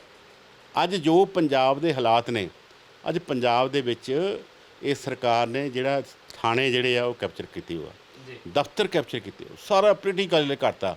ਪਰ ਕਾਂਗਰਸ ਤਾਂ ਕਹਿੰਦੀ ਹੈ ਅਕਾਲੀ ਦਲ ਕੈਪਚਰ ਕਰ ਗਿਆ। ਸੁਨੀਲ ਜਾਖੜ ਹੋਰਾਂ ਨੇ ਜਦੋਂ ਕੋਲਿਆਂ ਵਾਲੀ ਯਾਰਾ ਮਸਲਾ ਪੈਦਾ ਹੋਇਆ ਸੀਗਾ, ਜਦੋਂ ਝਗੜਾ ਹੋਇਆ ਸੀਗਾ, ਤੇ ਜਾਖੜ ਹੋਰਾਂ ਨੇ ਤਾਂ ਸਿੱਧੇ ਤੌਰ ਤੇ ਕਹਿ ਦਿੱਤਾ ਸੀਗਾ ਕਿ ਅਜੇ ਤੱਕ ਥਾਣੇ ਕਚਹਿਰੀਆਂ 'ਚ ਚੱਲਦੀ ਅਕਾਲੀ ਦਲ ਦੀ ਹੈ। ਉਹ ਦੇਖੋ ਇਹ ਗੱਲਾਂ ਕਹਿਣੀਆਂ, ਜਾਖੜ ਤਾਂ ਨਾ ਕਈ ਵਾਰੀ ਬਹੁਤੀਆਂ ਉੱਚੀਆਂ ਗੱਲਾਂ ਕਰ ਜਾਂਦਾ। ਉਹ ਮੈਂ ਨਹੀਂ, ਬਹੁਤ ਜ਼ਿੰਮੇਵਾਰੀ ਵਾਲਾ ਬੰਦਾ ਦੂਜੇ ਦਾ ਸੀਗਾ, ਘਰਾਣਾ ਪਿੱਛੋਂ ਸਿਆਸੀ ਆ, ਪਰ ਉਹਦੀ ਕਈ ਵਾਰੀ ਜਿਹੜੀ ਗੱਲਾਂ ਹੁੰਦੀਆਂ ਉਹ ਦੂਜਾ ਨਹੀਂ। ਅੱਜ ਤੁਸੀਂ ਦੱਸੋ ਗੱਲ, ਸਾਡੇ ਤੇ ਕਈ ਐਲੀਗੇਸ਼ਨ ਲਾਏ ਸੀ ਨਹੀਂ ਇਹ ਜੀ ਮਾਫੀਆ, ਰੇਤ ਸੈਂਡ ਮਾਫੀਆ ਜੀ, ਇਹ ਫਲਾਨਾ ਮਾਫੀਆ ਜੀ, ਇਹ ਟਰਾਂਸਪੋਰਟ ਮਾਫੀਆ ਜੀ। ਜਾਂ 3.5 ਸਾਲ ਤੋਂ ਵੱਧ ਸਮਾਂ ਬੀਤ ਗਿਆ। ਅਸੀਂ ਸਾਡੇ ਵੇਲੇ ਜਿਹੜਾ ਰੈਵਨਿਊ ਸੀਗਾ ਜਿਹੜਾ ਮਾਈਨਿੰਗ ਦਾ, ਤੁਸੀਂ ਉਹ ਅੰਕੜੇ ਕੱਢ ਕੇ ਦੇਖੋ ਜੀ, ਤੁਸੀਂ ਹੁਣ ਦੇ ਅੰਕੜੇ ਕੱਢੋ। ਜੇ ਅਸੀਂ ਸਾਡਾ ਮਾਫੀਆ ਸੀਗਾ ਤੇ ਇਹ ਸਾਡਾ ਰੈਵਨਿਊ ਨਾਲ ਵਧਣਾ ਚਾਹੀਦਾ ਸੀ, ਇਹਦਾ 30% ਤੇ ਆ ਗਏ ਜੀ। ਇਹਦਾ ਮਤਲਬ ਇਹ ਹੈ ਕਿ ਮਾਫੀਆ ਤਾਂ ਹੁਣ ਚੱਲ ਰਿਹਾ। ਹੁਣ ਸਾਰੇ ਪੰਜਾਬ ਦੀ ਹੁਣ ਤੱਕ ਕੋਈ ਮਾਈਨਿੰਗ ਪਾਲਿਸੀ ਨਹੀਂ ਬਣੀ, ਕੋਈ ਖੱਡਾਂ ਦੀ ਨਿਲਾਮੀ ਨਹੀਂ ਹੋਈ। ਔਰ ਮੁੱਖ ਮੰਤਰੀ ਜੀ ਹੈਲੀਕਾਪਟਰ ਜਾਂਦੇ ਦੇਖ ਲੈਂਦੇ ਜੀ, ਟਰੱਕ ਟਿੱਪਰ ਨਿਕਲਦੇ ਆ, ਉਹ ਫਟਾਫਟ ਬਿਆਨ ਦੇ ਦਿੰਦੇ, ਕਰ ਦਿੰਦੇ ਆ। ਮੁੜ ਕੇ ਕੀ ਹੋਇਆ ਜੀ? ਆਹੀ ਜਿਹੜੀ ਮੈਂ ਪਹਿਲਾਂ ਜ਼ਿਕਰ ਕੀਤਾ, ਜਿਹੜਾ ਰਾਵੀ ਦੇ ਵਿੱਚੋਂ ਜੋ ਮਾਈਨਿੰਗ ਜਿਹੜੀ ਚੱਲਦੀ ਆ, ਉਹ ਕਿੱਥੇ ਗਈ ਗੱਲ? ਅਖਬਾਰਾਂ ਦੀ ਸੁਰਖੀ ਬਣ ਕੇ ਰਹਿ ਗਈ। ਸੋ ਇਸ ਕਰਕੇ ਇਸ ਵੇਲੇ ਇੱਕ ਨਹੀਂ, ਇਹ ਤਾਂ ਦੋਨੋਂ ਹੱਥੀਂ ਲੁੱਟਣ 'ਤੇ ਲੱਗੇ ਹੋਏ ਆ। ਇਹਨਾਂ ਨੂੰ ਦਿਖਦਾ ਵੀ ਅਸੀਂ ਕੰਮ ਕੋ ਕੀਤਾ ਨਹੀਂ, ਕੱਲ੍ਹ ਨੂੰ ਲੋਕਾਂ ਵਿੱਚ ਕਿਵੇਂ ਜਾਣਾ ਵੀ ਜਿਹੜੇ 4 ਪੈਸੇ ਇਕੱਠੇ ਹੁੰਦੇ ਉਹ ਕਰ ਲਓ। ਸ਼ਰਾਬ ਜਿਹੜੀ ਆ ਪੰਜਾਬ 'ਚ ਘਰ ਘਰ ਸ਼ਰਾਬ ਵਿਕ ਰਹੀ ਹੈ।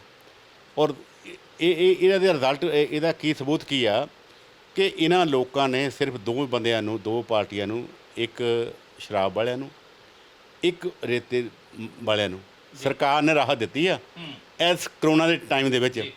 ਹੋਰ ਕਿਸੇ ਨੂੰ ਰਾਹਤ ਨਹੀਂ ਦਿੱਤੀ, ਕਿਸੇ ਗਰੀਬ ਨੂੰ, ਮਜ਼ਦੂਰ ਨੂੰ ਰਾਹਤ ਨਹੀਂ ਦਿੱਤੀ। ਉਹ ਪਤਾ ਨਹੀਂ ਉਹਦੇ ਵਿਚਾਰੇ ਘਰ ਰੋਟੀ 8 ਦਿਨ ਮਿਲੀ ਜਾਂ ਨਹੀਂ ਮਿਲੀ, ਕਿਸੇ ਨੂੰ ਕੋਈ ਰਾਹਤ ਨਹੀਂ। ਅਨਾਜ ਵੰਡਣ ਵੇਲੇ ਵੀ ਘਰ ਗਿਣੇ ਗਏ ਆ ਕਾਂਗਰਸੀਆਂ ਦੇ, ਉਹਨਾਂ ਦੇ ਘਰ ਦੇ ਦਿਓ ਜੀ, ਆਹ ਅਕਾਲੀਆਂ ਦਾ ਇਹਨੂੰ ਨਹੀਂ ਦੇਣਾ। ਮਤਲਬ ਉਹਦੇ ਵਿੱਚ ਵੀ ਸਾਰਾ ਮਤਲਬ ਪਾਰਟੀ ਦਾ ਸਾਰਾ ਨਹੀਂ ਪੋਲੀਟੀਕਲ ਉਹਦਾ ਕੋਈ ਕਰ ਦਿੱਤਾ। ਸੋ ਇਹ ਸਰਕਾਰ ਜਿਹੜੀ ਆ ਇਹਨੇ ਬਹੁਤ ਜਿਹੜਾ ਪੰਜਾਬ ਦੇ ਲਈ ਬੜਾ ਨੁਕਸਾਨ ਕਰਤਾ। ਅਸੀਂ ਜਿਸ ਲੈਵਲ 'ਤੇ ਲੈ ਗਏ ਸੀ ਜੀ 10 ਸਾਲ ਦੇ ਵਿੱਚ, ਅੱਜ ਲੋਕ ਜਿੰਨੇ ਮਰਜ਼ੀ ਕਿਸੇ ਨੇ ਅਕਾਲੀ ਉਹ ਕਰ ਗਏ, ਉਹ ਕਰ ਗਏ। ਜਿਸ ਤਰੀਕੇ ਨਾਲ ਸਰ ਸੁਖਬੀਰ ਸਿੰਘ ਬਾਦਲ ਦਾ ਜੋ ਸੀ, ਉਹਨੇ ਜਿੱਦਾਂ ਪੰਜਾਬ ਦਾ ਰੈਵਨਿਊ ਵਧਾਇਆ ਸੀ ਹਰ ਲੈਵਲ 'ਤੇ, ਚਾਹੇ ਉਹ ਸਾਡਾ ਕੋਈ ਮਾਈਨਿੰਗ ਦੀ ਗੱਲ ਸੀ, ਚਾਹੇ ਸਾਡੀ ਉਹ ਇਹਨਾਂ ਦੀ ਐਕਸਾਈਜ਼ ਦੀ ਗੱਲ ਸੀ, ਜਾਂ ਹੋਰ ਪਾਸਿਓਂ ਸੀ, ਇਹ ਤਾਂ ਸਾਡੇ ਉਹਨਾਂ ਨੂੰ 30% 'ਤੇ ਆ ਗਏ। ਪਿਛਲੇ ਸਾਲ ਦਾ ਜਿੰਨਾ ਵੀ ਆਪਣਾ ਰੱਖਿਆ ਸੀਗਾ ਬਜਟ ਦਾ, ਉਹਦਾ 40% ਇਹ ਰਿਕਵਰੀ ਕਰ ਸਕੇ। ਜਿਹੜੀ ਸਟੇਟ ਆਪਣੇ ਆਪ ਬਜਟ ਦਾ 40% 'ਤੇ ਆ ਜਾਵੇ, ਉਹ ਕੀ ਲੋਕਾਂ ਦੀ ਕੀ ਡਿਵੈਲਪਮੈਂਟ ਕਰੂਗੀ?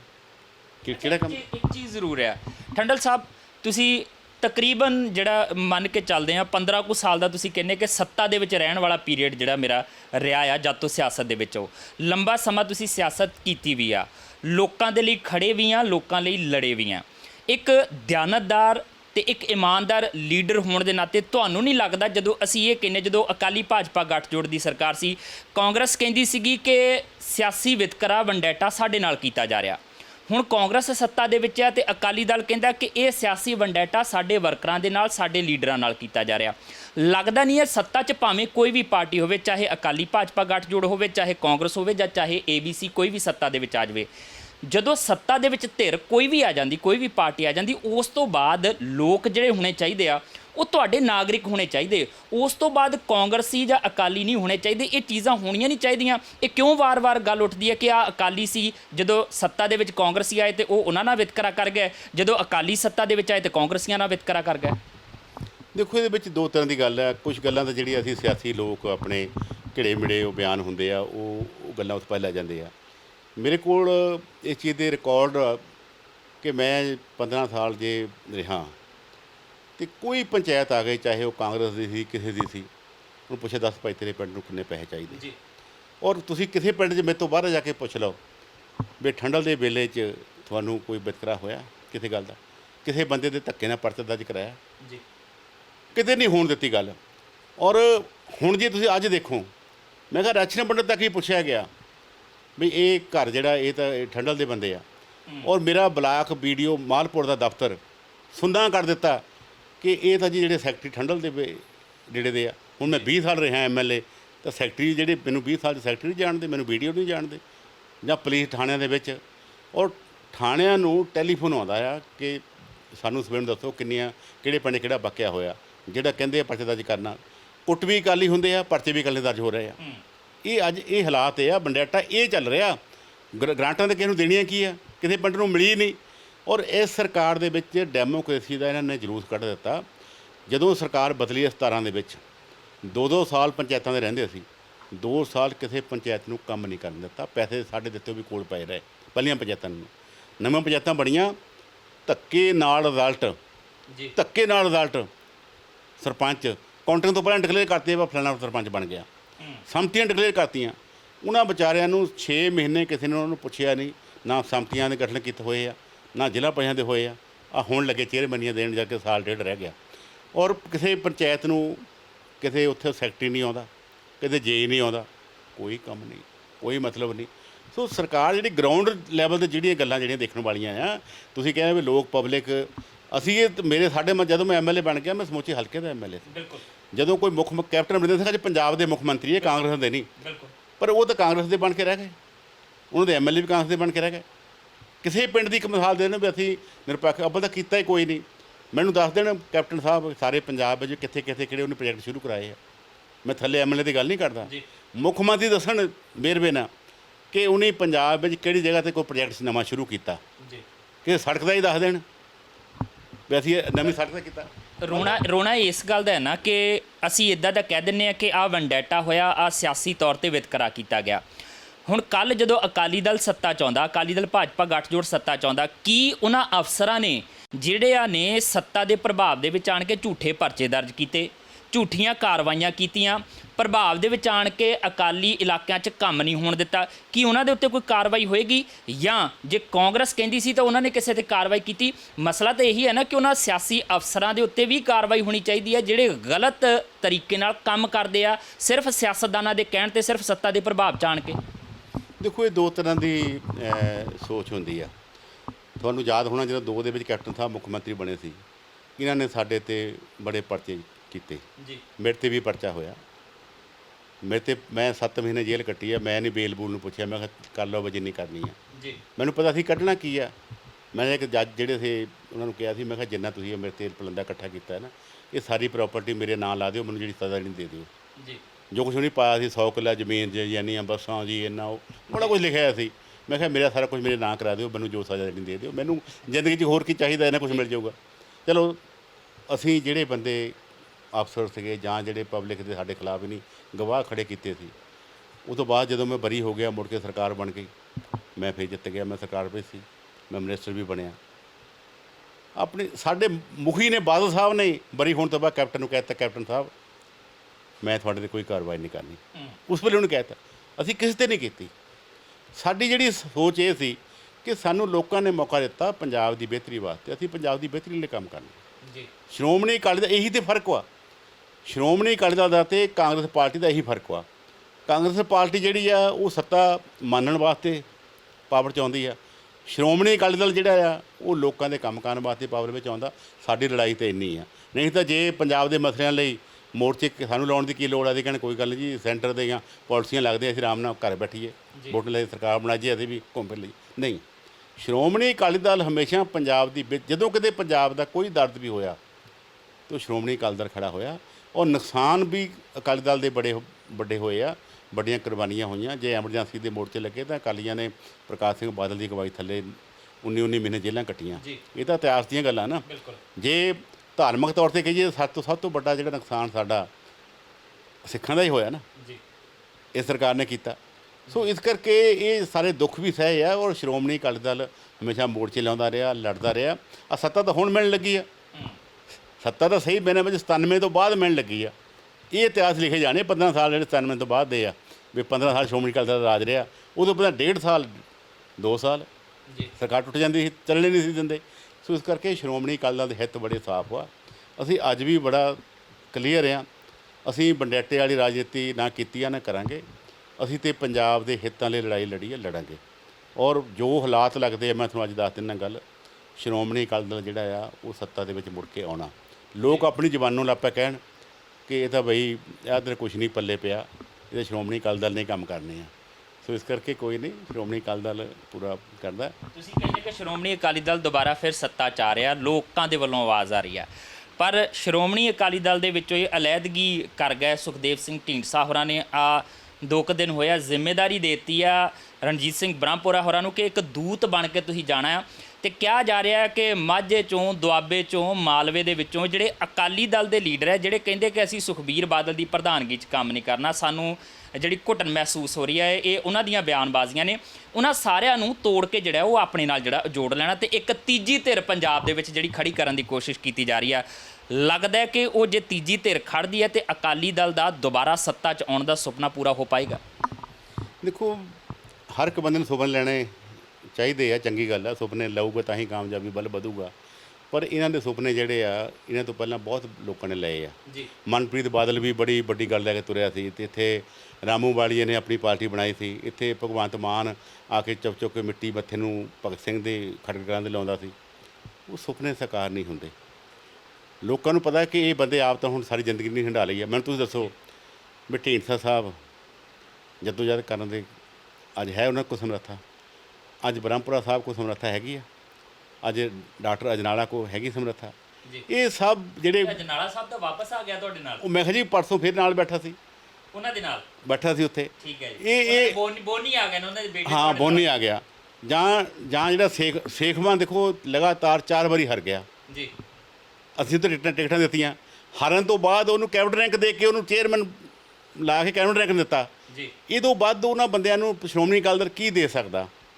ਜਿਹੜਾ ਜੋ ਕੁਝ ਦਿੱਤਾ, ਉਹ ਬੰਦੇ ਹੁਣ ਸਾਰੇ ਦਾ ਪ੍ਰਧਾਨ ਨਹੀਂ ਬਣ ਸਕਦੇ, ਨਾ ਸਾਰੇ ਮੁੱਖ ਮੰਤਰੀ ਬਣਨੇ ਆ। ਸੋ ਇਹ ਗੱਲਾਂ ਜਿਹੜੀਆਂ ਲੋਕ ਚੰਗੀ ਤਰ੍ਹਾਂ ਜਾਣਦੇ ਆ। ਲੋਕ ਕੋਈ ਵੀ ਆਪਣੀ ਵੋਟ ਨੂੰ ਉਜਾਈ ਨਹੀਂ ਪਾਉਣਾ ਚਾਹੁੰਦਾ ਕਿ ਇਹਨੂੰ ਅਸੀਂ ਵੋਟ ਪਾਵਾਂਗੇ ਤਾਂ ਜਿਹੜਾ ਨਹੀਂ ਆਉਣਾ। ਬੜਾ ਕਲੀਅਰ ਆ ਇਸ ਵੇਲੇ, ਡੇ ਬਾਈ ਡੇ ਕਲੀਅਰ ਹੋ ਰਿਹਾ। ਸਾਡੇ 'ਤੇ ਬੜੇ ਇਲਜ਼ਾਮ ਲੱਗੇ, ਬੜਾ ਕੂੜ ਤੂਫਾਨ ਲੋਕਾਂ ਨੇ ਬੋਲਿਆ ਸਾਨੂੰ ਹਰਾਉਣ ਵਾਸਤੇ, ਕਿਉਂਕਿ ਮੁੱਦਾ ਕੋਈ ਨਹੀਂ ਸੀ ਸ਼੍ਰੋਮਣੀ ਅਕਾਲੀ ਦਲ ਦੇ ਖਿਲਾਫ। ਕੀ ਕਹਿੰਦੇ ਡਿਵੈਲਪਮੈਂਟ ਨਹੀਂ ਹੋਈ? ਅਕਾਲੀ ਦਲ ਨੇ ਕਿਹੜੇ ਕੰਮ ਨਹੀਂ ਕੀਤੇ? ਸਿਰਫ ਸਾਨੂੰ ਬਦਨਾਮ ਕਰਕੇ, ਝੂਠ ਬੋਲ ਕੇ ਕਾਂਗਰਸ ਵਾਲਿਆਂ ਨੇ ਗੁਟਕਾ ਸਾਹਿਬ ਫੜ ਕੇ ਕਸਮਾਂ ਖਾ ਲਈਆਂ, ਵੋਟਾਂ ਲੈ ਲਈਆਂ। ਅੱਜ ਪੰਜਾਬ ਦਾ ਨੌਜਵਾਨ ਜਿਹਨੇ ਫਾਰਮ ਭਰੇ ਸੀ ਉਸ ਵੇਲੇ ਟੇਬਲ 'ਤੇ ਬੈਠ ਕੇ ਕਰ ਨੌਕਰੀ ਦੇ, ਉਹ ਅੱਜ ਸਵਾਲ ਕਰ ਰਿਹਾ ਕਿੱਥੇ ਹੈ ਨੌਕਰੀ? ਤੁਸੀਂ ਨੁਕਤੇ ਵੱਲ ਥੋੜ੍ਹਾ ਜਿਹਾ ਉਸ ਵੱਲ ਜਾ ਵੀ ਰਹੇ ਹੋ। ਬੇਅਦਬੀ ਦੀ ਜਿਹੜੀ ਗੱਲ ਕਰ ਲਈਏ, ਕਿਉਂਕਿ ਇਹ ਬਹੁਤ ਵੱਡੀ ਸੱਟ ਮਾਰੀ ਅਕਾਲੀ ਦਲ ਨੂੰ, ਬਹੁਤ ਵੱਡਾ ਨੁਕਸਾਨ ਵੀ ਕੀਤਾ ਜੋ ਕੁਝ 2015 ਦੇ ਵਿੱਚ ਉਸ ਸਮੇਂ ਵਾਪਰਿਆ। ਹੁਣ ਢੀਂਡਸੇ ਹੋਰਾਂ ਦੀ ਗੱਲ ਕਰ ਲਈਏ ਜਾਂ ਰਣਜੀਤ ਸਿੰਘ ਬ੍ਰਹਮਪੁਰੇ ਹੋਰਾਂ ਦੀ ਗੱਲ ਕਰ ਲਈਏ, ਸੇਵਾ ਸਿੰਘ ਸੇਖਵਾਂ ਹੋਰਾਂ ਦੀ ਗੱਲ ਕਰ ਲਈਏ, ਉਹ ਵੀ ਨੁਕਤਾ ਇਹੀ ਚੱਕਦੇ ਕਿ ਜਦੋਂ ਉਹ ਸਾਰਾ ਕੁਝ ਵਾਪਰਿਆ ਸੀ, ਉਸ ਤੋਂ ਬਾਅਦ ਜੋ ਕੁਝ ਕਰਨਾ ਚਾਹੀਦਾ ਸੀ ਸਾਡੀ ਸਰਕਾਰ ਨੂੰ ਨਾ, ਉਹੋ ਜਿਹੇ ਕਦਮ ਪੁੱਟੇ ਨਹੀਂ ਗਏ। ਸਾਨੂੰ ਉਸ ਗੱਲ ਦਾ ਦੁੱਖ ਸੀਗਾ, ਉਹ ਚੀਜ਼ਾਂ ਜਿਹੜੀਆਂ ਉਦੋਂ ਸਾਡੀਆਂ ਸਲਾਹਾਂ ਨਹੀਂ ਮੰਨੀਆਂ ਗਈਆਂ, ਇਸ ਕਰਕੇ ਅਸੀਂ ਜਿਹੜਾ ਉਹ ਕਿਨਾਰੇ 'ਤੇ ਹੋਏ ਹਾਂ। ਉਹ ਚੀਜ਼ ਦੀ ਵੀ ਜਿਹੜੀ ਆ ਉਹ ਜ਼ਿੰਮੇਵਾਰੀ ਸਿੱਧੇ ਤੌਰ 'ਤੇ ਸੁਖਬੀਰ ਬਾਦਲ ਜਾਂ ਬਾਦਲ ਪਰਿਵਾਰ 'ਤੇ ਸਿੱਟ ਰਿਹਾ। ਉਹ ਦੇਖੋ, ਗੱਲ ਇਹ ਤਾਂ ਇਹੀ ਹੈ ਵੀ ਚੰਗਾ ਕੀਤਾ ਤਾਂ ਅਸੀਂ ਕੀਤਾ ਜੀ, ਅਸੀਂ ਨਾਲ ਸੇ ਸਲਾਹਕਾਰ ਸੀਗੇ, ਅਸੀਂ ਕੋਰ ਕਮੇਟੀ ਦੇ ਮੈਂਬਰ ਸੀ, ਅਸੀਂ ਕੈਬਨਿਟ ਦੇ ਮੰਤਰੀ ਸੀ। ਜੇ ਕੋਈ ਮਾੜੀ ਗੱਲ ਹੋ ਗਈ ਤਾਂ ਫਿਰ ਕਹਿੰਦੇ ਜੀ ਤਾਂ ਸੁਖਬੀਰ ਨੇ ਕੀਤਾ। ਦੇਖੋ, ਇਹਦੇ ਵਿੱਚ ਅਸੀਂ ਬੜਾ ਸਪਸ਼ਟ ਹਾਂ ਉਸ ਵੇਲੇ ਇਸ ਗੱਲ ਦੇ ਵਿੱਚ। ਸ਼੍ਰੋਮਣੀ ਅਕਾਲੀ ਦਲ ਕਦੇ ਵੀ ਇਹ ਗੱਲ ਨਹੀਂ ਕਰ ਸਕਦਾ ਕਿ ਗੁਰੂ ਮਹਾਰਾਜ ਦੀ ਬੇਅਦਬੀ ਹੋਵੇ ਜਾਂ ਕਿਸੇ ਗੁਰੂ ਘਰ ਦਾ ਨੁਕਸਾਨ ਹੋਵੇ। ਸ਼੍ਰੋਮਣੀ ਸਾਡੀ ਤਾਂ ਸਾਰੀ ਆਸਥਾ, ਸਾਡੀ ਲੜਾਈ ਸਾਰੀ ਆ, ਸਾਡੀ ਤਾਂ ਅਸੀਂ ਤਾਂ ਖੜੇ ਹੀ ਇੱਥੇ ਆ। ਇਹ ਤਾਂ ਜਿਵੇਂ ਪਹਿਲਾਂ ਗੱਲ ਕੀਤੀ ਆ, ਇਹਨਾਂ ਬੰਦਿਆਂ ਕੋਲ ਕੋਈ ਮੁੱਦਾ ਹੀ ਨਹੀਂ ਸੀ ਸਾਡੇ ਖਿਲਾਫ। ਜਿਵੇਂ ਸੁਖਬੀਰ ਬਾਦਲ ਕਹਿੰਦਾ ਮੈਂ 25 ਸਾਲ ਰਾਜ ਕਰਨਾ, ਇਹਨਾਂ ਨੇ ਜਦੋਂ ਇਲੈਕਸ਼ਨ ਲਈ ਮੂਹਰੇ 1 ਸਾਲ ਰਹਿ ਗਿਆ ਸੀ, ਜਿੱਦਾਂ ਹੁਣ ਕਾਂਗਰਸ ਦਾ ਰਹਿ ਗਿਆ, ਇਹਨਾਂ ਕੋਲ ਮੁੱਦਾ ਕੀ ਸੀ? ਇਹਨਾਂ ਨੇ ਇੱਕ ਵੱਡਾ ਜਿਹੜਾ ਉਹ ਪ੍ਰਸ਼ਾਂਤ ਆ ਉਹਨੂੰ ਹਾਇਰ ਕੀਤਾ ਪਾਰਟੀਆਂ ਨੇ ਕਰਕੇ, ਉਹਨੇ ਪੁਆਇੰਟ ਨੁਕਤੇ ਲੱਭੇ ਕਰਕੇ ਉਹ ਸਾਰੇ ਨੁਕਤਿਆਂ ਦੇ ਵਿੱਚ ਆ ਕੇ ਕੋਈ ਨਾ ਕੋਈ ਮੁੱਦਾ ਬਣਾ ਲਿਆ, ਸਾਡੇ 'ਤੇ ਇਲਜ਼ਾਮ ਲਾਤਾ। ਅਸੀਂ ਅੱਜ ਇਹ ਚੀਜ਼ ਦੀ ਮੰਗ ਕਰ ਰਹੇ ਹਾਂ। ਅਸੀਂ ਪੰਜਾਬ ਵਿਧਾਨ ਸਭਾ ਸਾਡੇ ਐਮਐਲਏ ਨੇ ਮੰਗ ਕੀਤੀ ਆ ਕਿ ਇਹ ਗੱਲ ਨੂੰ ਨੰਗਿਆਂ ਕਰੋ ਜੀ। ਤੁਸੀਂ ਸਿੱਟ ਵੀ ਬਿਠਾ ਲਈ ਆ, ਜੱਜਾਂ ਦੇ ਫੈਸਲੇ ਆ ਗਏ, CBI ਦੀ ਗੱਲ ਆ ਗਈ ਆ। ਜੇ ਸੁਖਬੀਰ ਸਿੰਘ ਬਾਦਲ ਨੇ ਜਾਂ ਅਕਾਲੀ ਦਲ ਨੇ ਕੰਮ ਕੀਤਾ, ਤੁਹਾਨੂੰ ਕੌਣ ਰੋਕਦਾ ਭਾਈ? ਤੁਸੀਂ ਤਾਂ ਸਾਡੇ, ਜੇ ਸੁਖਬੀਰ ਸਿੰਘ ਬਾਦਲ ਇਸ ਕੇਸ ਵਿੱਚ ਆ ਜਾਵੇ ਤਾਂ ਸਾਡੀ ਪਾਰਟੀ ਰਹਿ ਜਾਊਗੀ, ਬਚ ਜਾਊਗੀ, ਸਾਨੂੰ ਕੋਈ ਵੰਡ ਦਊਗਾ ਪਿੰਡਾਂ ਵਿੱਚ? ਕਿਉਂ ਨਹੀਂ ਕਰ ਰਹੇ? ਕੀ ਕੌਣ ਰੋਕਦਾ, ਕੌਣ ਇਹਨਾਂ ਨੂੰ? ਇਸ ਕਰਕੇ ਇਹ ਸਭ ਇੱਕ ਗੱਲਾਂ ਹੈਗੀਆਂ। ਇਹ ਵੋਟਾਂ ਬਟੋਰਨੇ ਵਾਸਤੇ ਸਾਰੇ ਬੰਦੇ ਜਿਹੜੀਆਂ ਗੱਲਾਂ ਕਰਦੇ ਸੀਗੇ, ਉਹ ਗੱਲਾਂ ਦਾ ਕੋਈ ਮਕਸਦ ਨਹੀਂ। ਜੇ ਦੇਖੋ, ਕੋਰ ਕਮੇਟੀ ਵਿੱਚ ਢੀਂਡਸਾ ਸਾਹਿਬ ਸਕੱਤਰ ਜਨਰਲ ਸੀ ਪਾਰਟੀ ਦੇ ਜੀ, ਬ੍ਰਹਮਪੁਰਾ ਕੋਰ ਕਮੇਟੀ ਦੇ ਸੀ, ਔਰ ਆਪਣੇ ਉਹਦੇ ਦੇ ਸੀਨੀਅਰ ਮੀਤ ਪ੍ਰਧਾਨ ਵੀ ਸੀਗੇ। ਸੇਖਵਾਂ ਕੈਬਨਿਟ ਰੈਂਕ ਵਿੱਚ ਬੈਠਾ ਸੀ, ਸਾਰੇ ਬੈਠੇ ਸੀਗੇ। ਕਿਤੇ ਇਹਨਾਂ ਦੀ ਮਰਜ਼ੀ ਤੋਂ ਬਾਹਰੇ ਕੰਮ ਹੋਣ ਲੱਗ ਪਏ ਹਰ ਗੱਲ। ਔਰ ਸੁਖਬੀਰ ਬਾਦਲ ਇਹਨਾਂ ਦੇ ਗੋਡੀਆਂ 'ਤੇ ਲਾਉਂਦਾ ਸੀ ਜੀ ਜਦੋਂ ਵੀ ਅਸੀਂ ਵੀ ਮੇਰੇ ਬਜ਼ੁਰਗ ਸਮਾਨ ਹੈ। ਸੋ ਇਸ ਕਰਕੇ ਇਹ ਸਾਰੀਆਂ ਗੱਲਾਂ ਜਿਹੜੀਆਂ ਆ ਇਹਨਾਂ ਗੱਲਾਂ ਦਾ ਕੋਈ ਮੀਨਿੰਗ ਨਹੀਂ।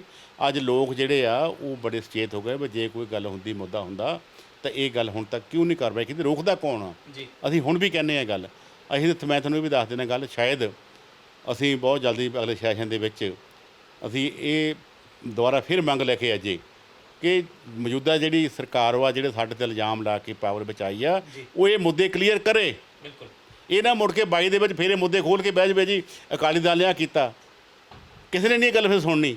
ਜੇ ਉਹਨਾਂ ਕੋਲ ਕੋਈ ਇਸ ਚੀਜ਼ ਵਾਸਤੇ ਸਬੂਤ ਹੈ, ਗੱਲ ਹੈਗੀ ਆ, ਤਾਂ ਉਹ ਲਿਆਉਣ ਸਾਹਮਣੇ ਲੋਕਾਂ ਦੇ। ਕੌਣ ਰੋਕਦਾ ਉਹਨਾਂ ਨੂੰ ਇਹ ਗੱਲਾਂ ਕਲੀਅਰ ਕਰਨ ਤੇ। ਸੋ ਇਸ ਕਰਕੇ ਇਹ ਸਾਰੇ ਬੇਕਾਰ ਦੇ ਮੁੱਦੇ ਆ ਇਹਨਾਂ ਗੱਲਾਂ ਦੀ। ਬਾਕੀ ਤੀਜਾ ਫਰੰਟ, ਮੈਂ ਦੇਖੋ ਮੈਂ 77 'ਚ ਕਾਲਜ ਪੜ੍ਹਦਾ ਸੀ, ਜਿਸ ਵੇਲੇ ਮੈਂ ਸ਼੍ਰੋਮਣੀ ਅਕਾਲੀ ਦਲ ਦੀ 77 ਦੀ ਇਲੈਕਸ਼ਨ ਦੇ ਵਿੱਚ ਮੈਂ ਮਤਲਬ ਵਿੱਚ ਕੁੱਦਿਆ, ਕੋਈ ਮਤਲਬ ਲੜਿਆ ਨਹੀਂ। ਮੈਂ ਵੈਦ ਕਰਤਾਰ ਸਿੰਘ ਉਹਨਾਂ ਦਾ ਮਾਈਕ 'ਤੇ ਪ੍ਰਚਾਰਕ ਮੈਂ ਸੀਗਾ। ਮੈਂ ਉਹ ਤੋਂ ਲੈ ਕੇ ਮੈਂ ਅਕਾਲੀ ਦਲ ਦੇ ਨਾਲ ਹਾਂ। ਮੈਂ ਸਾਰੀਆਂ ਗੱਲਾਂ ਅਕਾਲੀ ਦਲ ਦੀ ਜਿਹੜੀਆਂ ਆ ਉਹ ਮੈਨੂੰ ਪਤਾ ਅੰਦਰੂਨੀ ਤੌਰ 'ਤੇ ਵੀ ਬੜੇ ਲੀਡਰਾਂ ਦੇ ਨਾਲ, ਬਰਨਾਲਾ ਸਾਹਿਬ ਦੇ ਨਾਲ, ਬਾਦਲ ਸਾਹਿਬ ਦੇ ਨਾਲ, ਟੋੜਾ ਸਾਹਿਬ ਦੇ ਨਾਲ, ਤਲਵੰਡੀ ਸਾਹਿਬ ਕਈ ਵਾਰੀ ਘਰ ਵੀ ਹੈ, ਸਾਰਿਆਂ ਲੀਡਰਾਂ ਦੇ ਨਾਲ ਮੇਰਾ ਪਿਆਰ ਸੀ। ਉਹਨਾਂ ਨਾਲ ਨੇੜੇ ਹੋ ਕੇ ਦੇਖਿਆ ਸਾਰਿਆਂ ਨੂੰ। ਸ਼੍ਰੋਮਣੀ ਅਕਾਲੀ ਦਲ ਪਾਵਰ 'ਚ ਆਵੇ ਚਾਹੇ ਨਾ ਆਵੇ, ਪਰ ਗੁਰੂ ਘਰਾਂ ਦੀ ਬੇਅਦਬੀ, ਗੁਰੂ ਗ੍ਰੰਥ ਸਾਹਿਬ ਦੀ ਬੇਅਦਬੀ ਇਹ ਕਦੇ ਨਹੀਂ ਸਾੜ ਸਕਦਾ। ਹੁਣ ਮੈਨੂੰ ਦੁੱਖ ਕੀ ਹੈ, ਮੈਂ ਤੁਹਾਨੂੰ ਗੱਲ ਕਲੀਅਰ, ਮੈਂ ਲੋਕ ਪਬਲਿਕ ਕੋਲੋਂ ਵੀ ਇਹ ਸਵਾਲ ਆ ਮੇਰਾ, ਜਿਨ੍ਹਾਂ ਬੰਦਿਆਂ ਨੇ ਦਰਬਾਰ ਸਾਹਿਬ 'ਤੇ ਹਮਲਾ ਕੀਤਾ, ਅਕਾਲ ਤਖ਼ਤ ਢਹਿ ਢੇਰੀ ਕੀਤਾ, 600 ਗੁਰੂ ਗ੍ਰੰਥ ਸਾਹਿਬ ਦਾ ਸਰੂਪ ਉਸ ਵੇਲੇ ਅਗਨ ਭੇਟ ਹੋਇਆ, ਕਿੰਨੇ ਬੰਦੇ ਜਿਹੜੇ ਆ ਉਹ ਮਾਰੇ ਗਏ, ਲੱਥਪੱਥ ਹੋ ਗਿਆ ਸਾਡਾ ਸਰੋਵਰ ਜਿਹੜਾ ਆ, ਕਿੰਨੇ ਗੁਰਦੁਆਰੇ ਹੋਰ ਢਾਏ ਗਏ, ਕਿੰਨੇ ਨਿਹੱਥੇ ਜਿਹੜੇ ਸਿੱਖ ਉਹ ਬੱਚੇ ਬਜ਼ੁਰਗ ਵਿਦਵਾਨ ਲੋਕ ਮਾਰੇ ਗਏ, ਸੰਤ ਜਰਨੈਲ ਸਿੰਘ ਉਹ ਸ਼ਹੀਦ ਹੋਏ। ਉਹ ਗੱਲਾਂ ਜਿਹੜਾ ਇਹਨਾਂ ਕੀਤੀਆਂ ਅੱਜ ਰਿਕਾਰਡ ਵਿੱਚ ਆ ਗਿਆ। ਇੰਦਰਾ ਗਾਂਧੀ ਨੇ ਇੰਗਲੈਂਡ ਤੋਂ ਪਰਮਿਸ਼ਨ ਲਈ, ਉਹ ਰਸ਼ੀਆ ਦੇ ਨਾਲ ਸਲਾਹ ਕੀਤੀ, ਉਹ ਚੰਗੇ ਹੋ ਗਏ। ਸਾਡੇ ਉਹਨੇ ਇਹਦੀ ਬੇਅਦਬੀ ਕਰਤੀ। ਜਦ ਤੱਕ ਕੈਪਟਨ ਦੀ ਸਰਕਾਰ ਬਣੀ ਆ 47 ਵਾਰੀ ਬੇਅਦਬੀ ਹੋਈ ਆ ਪੰਜਾਬ ਦੇ ਅੰਦਰ, ਸਾਹਮਣੇ ਗੱਲ ਨੂੰ। ਔਰ ਜਿਹੜਾ ਮਲੇਰਕੋਟਲੇ ਦੇ ਵਿੱਚ ਕਿਰਾਨਸ਼ੀਰ ਦੀ ਬੇਅਦਬੀ ਹੋਈ ਉਹ ਆਮ ਆਦਮੀ ਪਾਰਟੀ ਦੇ ਐਮਐਲਏ ਨੇ ਕੀਤੀ, ਕੇਸ ਤੇ ਰਿਜੈਕਟ ਹੋਇਆ, ਕੇਸ ਚੱਲਦਾ। ਤੇ ਇਹ ਗੁਰੂ ਗ੍ਰੰਥ ਸਾਹਿਬ ਦੀ ਬੇਅਦਬੀ ਕਰਨ ਵਾਲੇ, ਉਹ ਹੁਣ ਝਾੜੂ ਵਾਲੇ ਵੀ ਸਾਡੇ ਤੇ ਬੇਅਦਬੀ। ਤੁਹਾਨੂੰ ਤਾਂ ਇਹ ਨਹੀਂ ਪਤਾ, ਤੁਸੀਂ ਝਾੜੂ ਦੀ ਫੋਟੋ ਚੱਕ ਕੇ ਦਰਬਾਰ ਸਾਹਿਬ ਦੇ ਉੱਪਰ ਲਾ ਦਿੰਦੇ ਆ, ਤੁਹਾਨੂੰ ਕਿਹੜਾ ਗੱਲ ਕਰੂਗਾ। ਅੱਜ ਕੇਜਰੀਵਾਲ ਜਿਹੜਾ ਆ ਹੁਣ ਦੀ ਇਲੈਕਸ਼ਨ ਦੇ ਵਿੱਚ ਕਹਿੰਦਾ ਜੀ ਮੈਂ ਤਾਂ ਹਿੰਦੂ ਹਾਂ, ਹਨੂੰਮਾਨ ਚਾਲੀਸਾ ਪੜ੍ਹ ਕੇ ਪਹਿਲਾਂ ਨਿਕਲਦਾ ਸੀ ਘਰੋਂ ਹਿੰਦੂ ਵੋਟਾਂ ਲੈਣ ਵਾਸਤੇ। ਉਹ ਲੋਕ ਸਿੱਖੀ ਦੀ ਗੱਲ ਕਰਦੇ ਸੀ। ਸਾਡੇ NRI ਵੀਰਾਂ ਨੂੰ ਵਰਗ ਲਾ ਲਿਆ, ਅਸੀਂ ਜੀ ਇੱਦਾਂ ਕਰਾਂਗੇ, ਉਹ ਕਰਾਂਗੇ, ਕਰੋੜਾਂ ਰੁਪਈਆ ਉੱਧਰ ਉਹਨਾਂ ਨੇ ਭੇਜਿਆ, ਪੈਸੇ ਇਕੱਠੇ ਕਰਕੇ ਆਰਾਮ ਨਾਲ ਬਹਿ ਗਿਆ। ਹੁਣ ਸਵਾਜ ਜੀ ਪਿਛਲੇ ਹਫ਼ਤੇ ਤੋਂ ਆਮ ਆਦਮੀ ਪਾਰਟੀ ਦਾ ਕੇਜਰੀਵਾਲ ਦਾ ਚਿਹਰਾ ਸਾਹਮਣੇ ਆ ਗਿਆ। ਲਾਸ਼ਾਂ ਨਹੀਂ ਹੱਥਾਂ ਤੋਂ ਚੱਕ ਹੋਈਆਂ ਜੇ ਕਮਰੇ ਵਿੱਚ 4 ਪਏ ਸੀ ਨਾ ਬੰਦੇ, 2 ਮਰੀਜ਼ ਅਤੇ 2 ਬੋਡੀਆਂ ਦੋ ਦਿਨ ਪਈਆਂ ਰਹੀਆਂ। ਆ ਤਾਂ ਇਸ ਕਰਕੇ ਜਿਹੜੀ ਸੱਚਾਈ ਹੁੰਦੀ ਆ ਉਹ ਸਾਹਮਣੇ ਆ ਜਾਂਦੀ ਆ। ਇਹਨਾਂ ਲੋਕਾਂ ਨੇ ਝੂਠ ਬੋਲ ਕੇ ਗਮਰਾਹ ਕਰਕੇ ਸਰਕਾਰਾਂ ਬਣਾ ਲਈਆਂ, ਪਰ ਲੋਕ ਅੱਜ ਸ਼੍ਰੋਮਣੀ ਅਕਾਲੀ ਦਲ ਨੂੰ ਯਾਦ ਕਰਦੇ ਆ। ਮੈਂ ਦਾਅਵੇ ਨਾਲ ਇਸ ਕਰਕੇ ਕਹਿੰਦਾ ਕਿ ਮੁੜ ਕੇ ਜਿਹੜੀ ਆ ਉਹ ਪੰਜਾਬ ਵਿੱਚ ਸ਼੍ਰੋਮਣੀ ਅਕਾਲੀ ਦਲ ਸਰਕਾਰ ਬਣਾਊਗਾ। ਇਹ ਜਿਹੜੇ ਆ ਬੰਦੇ ਆ ਤੁਸੀਂ ਦੇਖਿਓ ਹਾਲੇ ਇਹ ਰੰਗ ਬਦਲਨੇ ਆ। ਹੁਸ਼ਿਆਰਪੁਰ ਢੀਂਡਸਾ ਪਰਮਿੰਦਰ ਢੀਂਡਸਾ ਜੀ ਆਏ 3-4 ਦਿਨ ਪਹਿਲਾਂ, ਉੱਥੇ ਪ੍ਰੈਸ ਤੁਹਾਡੇ ਮੀਡੀਆ ਨੇ ਇਹ ਦਿੱਤੀ ਹੈ ਸੁਰਖੀ ਕਿ ਉਹਨੂੰ ਸੰਕੇਤ ਦਿੱਤਾ ਵੀ ਅਸੀਂ BJP ਵਿੱਚ ਜਾ ਸਕਦੇ ਹਾਂ। ਦੂਏ ਦਿਨੇ ਢੀਂਡਸਾ ਸਾਹਿਬ ਦਾ ਜਿਹੜਾ ਆ ਰਿਹਾ ਹੈਗਾ ਆ TV 'ਤੇ ਇੰਟਰਵਿਊ, ਉਹ ਕਹਿੰਦੇ ਦੇਖੋ ਜੀ ਇਹ ਜਿਹੜੇ ਸੈਂਟਰ ਦੀ ਸਰਕਾਰ ਵਾ ਉਹ ਪੰਜਾਬ ਦੇ ਹਿੱਤਾਂ ਦੇ ਨਾਲ ਗੱਲ ਨਹੀਂ ਕਰਦੀ। ਤੁਸੀਂ ਸਵਾਲ ਮੈਨੂੰ ਪਹਿਲਾਂ ਪੁੱਛੇ ਆ, ਚਾਹੇ MSP ਬਾਰੇ ਆ, ਚਾਹੇ ਹੋਰ ਗੱਲਾਂ ਬਾਰੇ ਆ, ਵੀ ਇਹ ਆਪਣੇ ਅਕਾਲੀ ਦਲ ਜਿਹੜਾ ਆ ਇਹ ਸਾਂਝੀ ਬਾਲਤਾ ਆ, ਇਹ ਆਪਣੇ ਮੁੱਦਿਆਂ ਤੋਂ ਭਟਕ ਗਿਆ, ਇਸ ਕਰਕੇ ਅਸੀਂ ਅੱਡ ਹੋਏ ਹਾਂ।